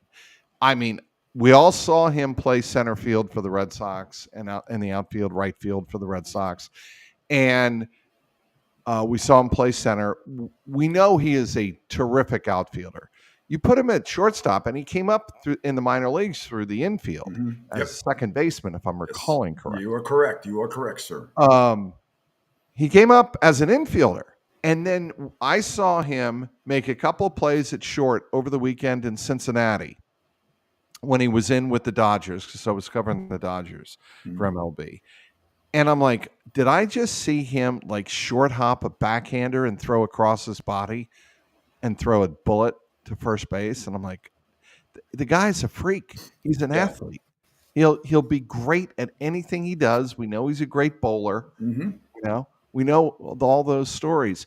Sometimes you latch onto an athlete and you just hit the lottery. And when that athlete comes across, you hold on to him. To this day, the Red Sox could have Mookie Betts and Jarren Duran. Speaking of puking, don't even. But I mean, that's it's why unbelievable. Red Sox fans are livid. There was zero reason to trade Mookie Betts, unless Pete, he told the organization, "I really don't want to be here." And if that was the case, then I get it.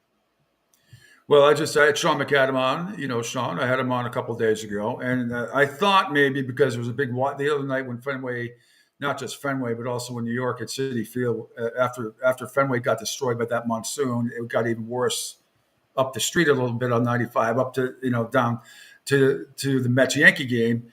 But I asked Sean, as everybody was fleeing that was in the lower bowl with the rats and everything literally going down the stairwell, if that flood may have somehow flushed out John Henry. And I thought maybe he'd come down on a raft, down the concession area, and maybe there'd be a sighting. But I guess not. I guess I expect too much.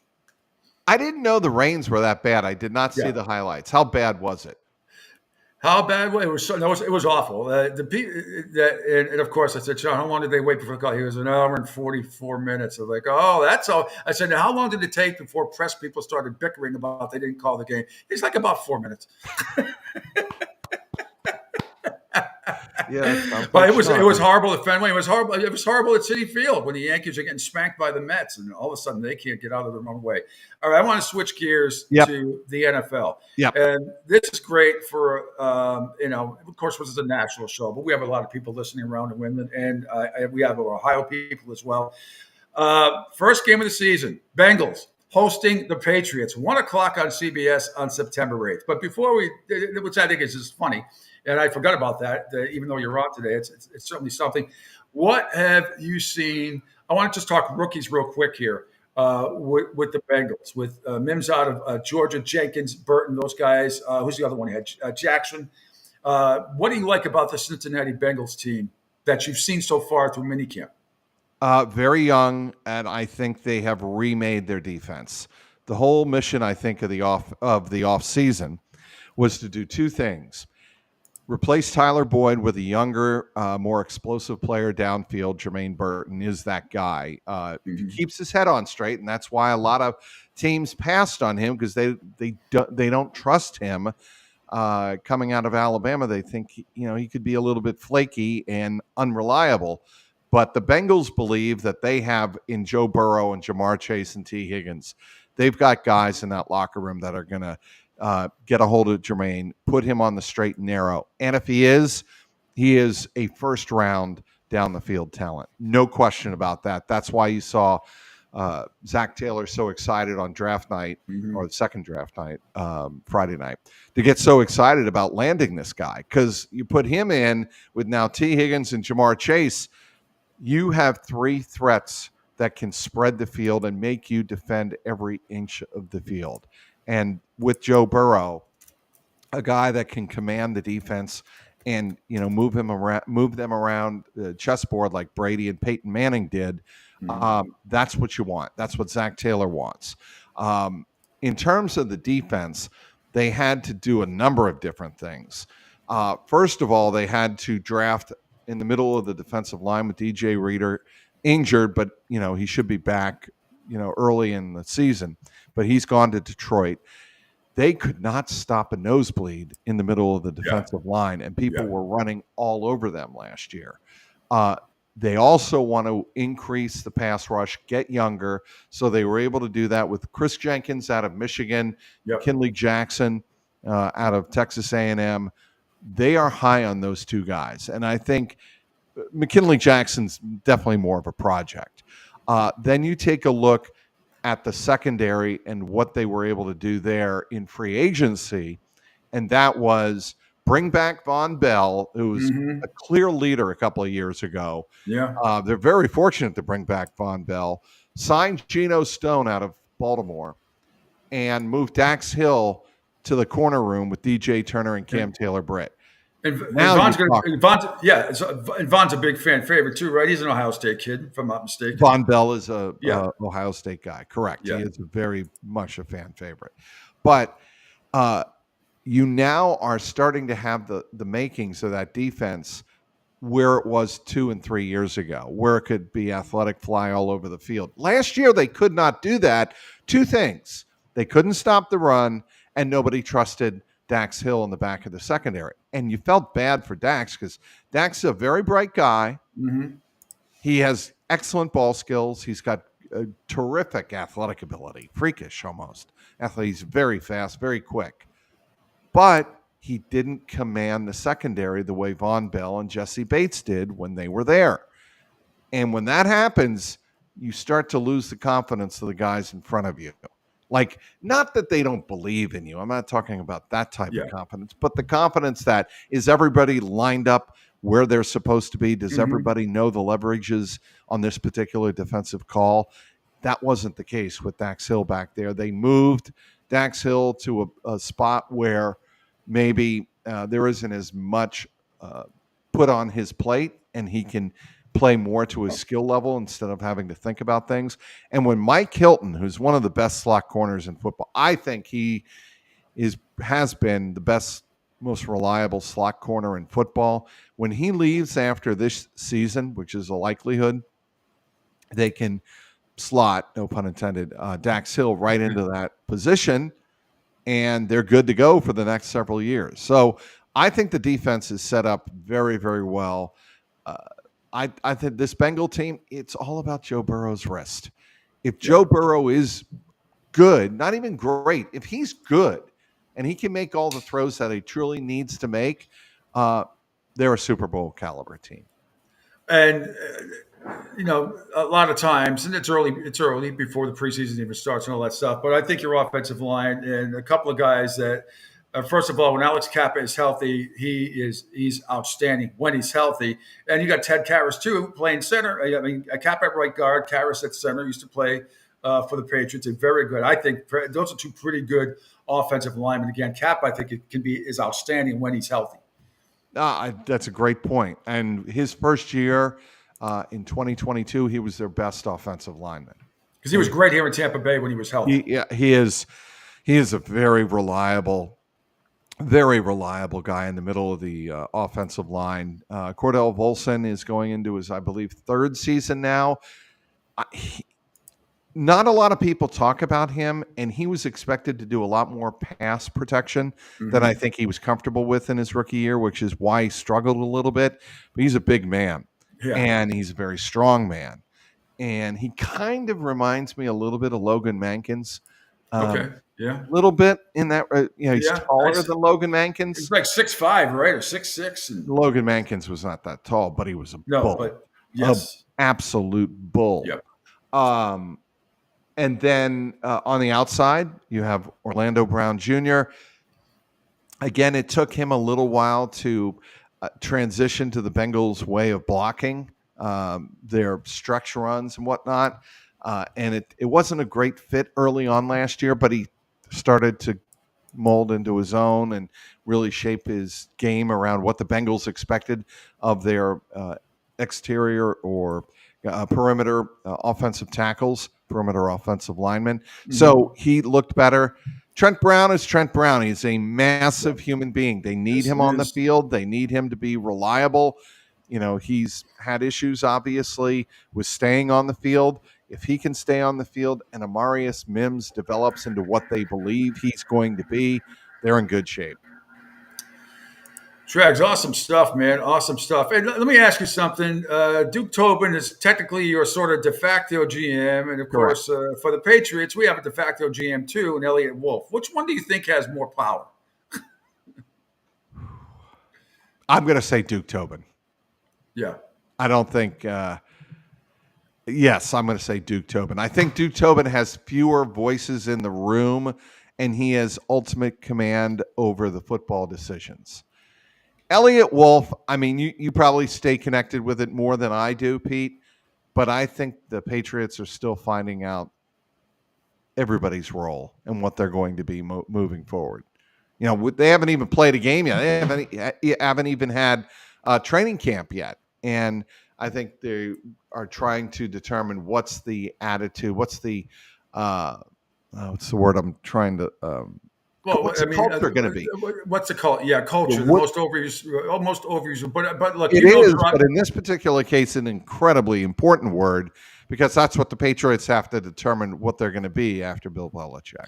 Yeah, and you know Gerard Mayo. I know Gerard Mayo. We've covered him. I've talked to him. We've been in the charity events with him, and you know as well as I do. Out of 10, I mean, he eats, breathes, sleeps, shits, showers, football. We know what kind of to use a basketball analogy, gym rat he is as far as football goes. Now, does that transcend into being a head coach? You got to give it some time here. And for me, selfishly, I don't care about Jacoby Brissett. I mean, I like him, but I want Drake May in as soon as possible. As soon as possible. Alex Barth, this of 98.5 Sports Hub. Mm-hmm. I asked him, who's your quarterback starting opening day in Cincinnati? And he thinks good chance it'll be Drake May. I hope so. Look, we covered Blitz. So we went through that, Marathon 93 and all that stuff. I mean, I know some of these quarterbacks, like Troy Aikman. I mean, it happens. You throw them to the wolves. This stuff about being so overly cautious now, when you know damn well, I'd rather see the Patriots go 1-3, have him learn on the field right out of the gate after they beat Cincinnati, and then maybe lose the next 3, and then but you're learning, and then by the end of the season, as we saw with Drew under Parcells, what happened? They win their last 4. They knocked Miami out of the playoffs. It was a glorious time, and then the rest is sort of history. Here's the only reason you don't do that is if you think the guy's going to get hurt, like repetitively. Now, if you watched, was it the Dynasty? I believe it was the Dynasty. Yeah. And the criticism of Drew in that particular series, now, obviously it was a very much Brady slanted. Well, it was a Belichick. It was smear Brady job. Kraft. Yeah. It was Kraft production. It was not what Man in the Arena was. I'm not saying it was, but it was clearly a perspective on that dynasty from Robert Kraft's point of view with the help of Tom Brady. And the criticism of Drew through Ernie Adams, who's a Belichick guy, but you get where I'm going with this. Yes. The criticism was he took such a pounding early on that he got happy feet and he didn't he took too many hits. He didn't know how and when to get rid of the ball. Brady did. And that's why a quarterback that knows how to get rid of the ball like that, you're okay with throwing him to the wolves. Mm-hmm. But if he holds onto the ball and keeps getting hit and hit and hit, that kind of abuse piles up quick. I got you. Well, before you leave, I don't know if Angel Martinez, did you have something you wanted to ask Mike? Or Hi, Angel.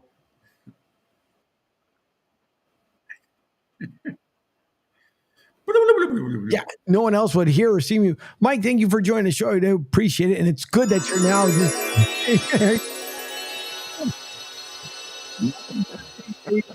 jump away from not having to deal with traffic. And I'm glad, because you have 5 years of peace.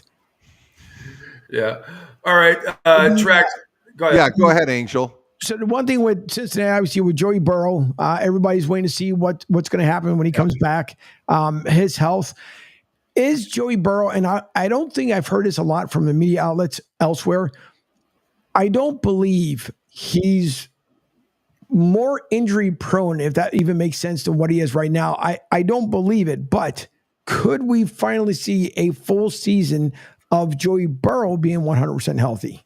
Yes, I do. I think they're more suited to protect Joe Burrow. I think Joe Burrow knows how to take better care of his body and how he can't take hits like he used to.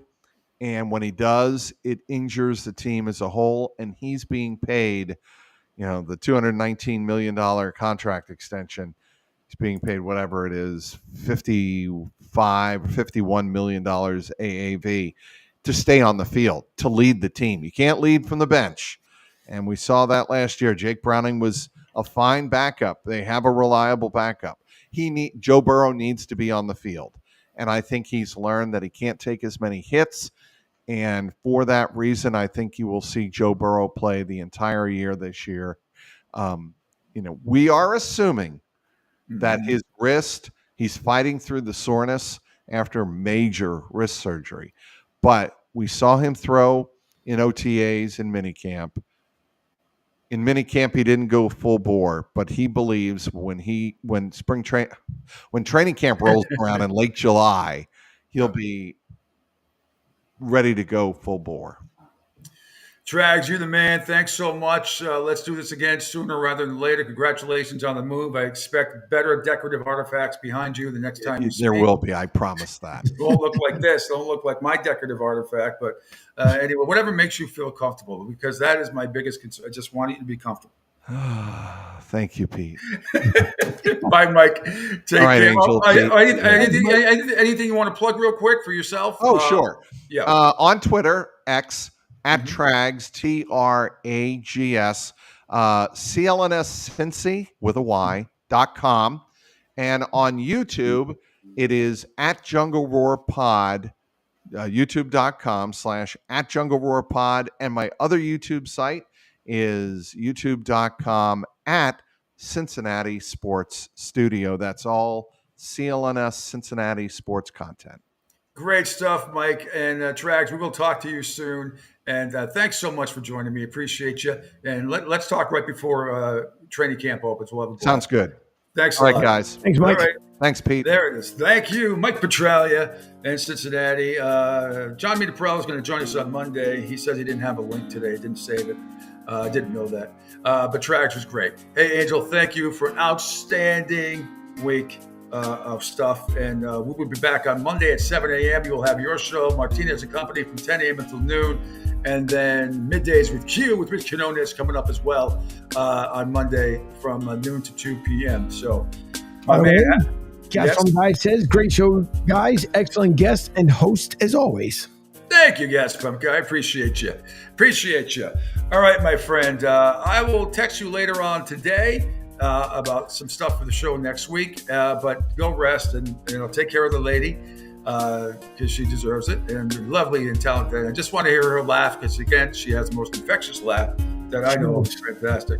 So, all right, have a great and safe weekend, everybody, and we will talk to you Monday at 7 a.m. As always. Bye. Wait. Hold on, there might be one last comment that came in. Oh, from Rick Marcus, before you do your signature. And I hear Artie Elaine saying something. Yep. Say no. So without further ado, bye.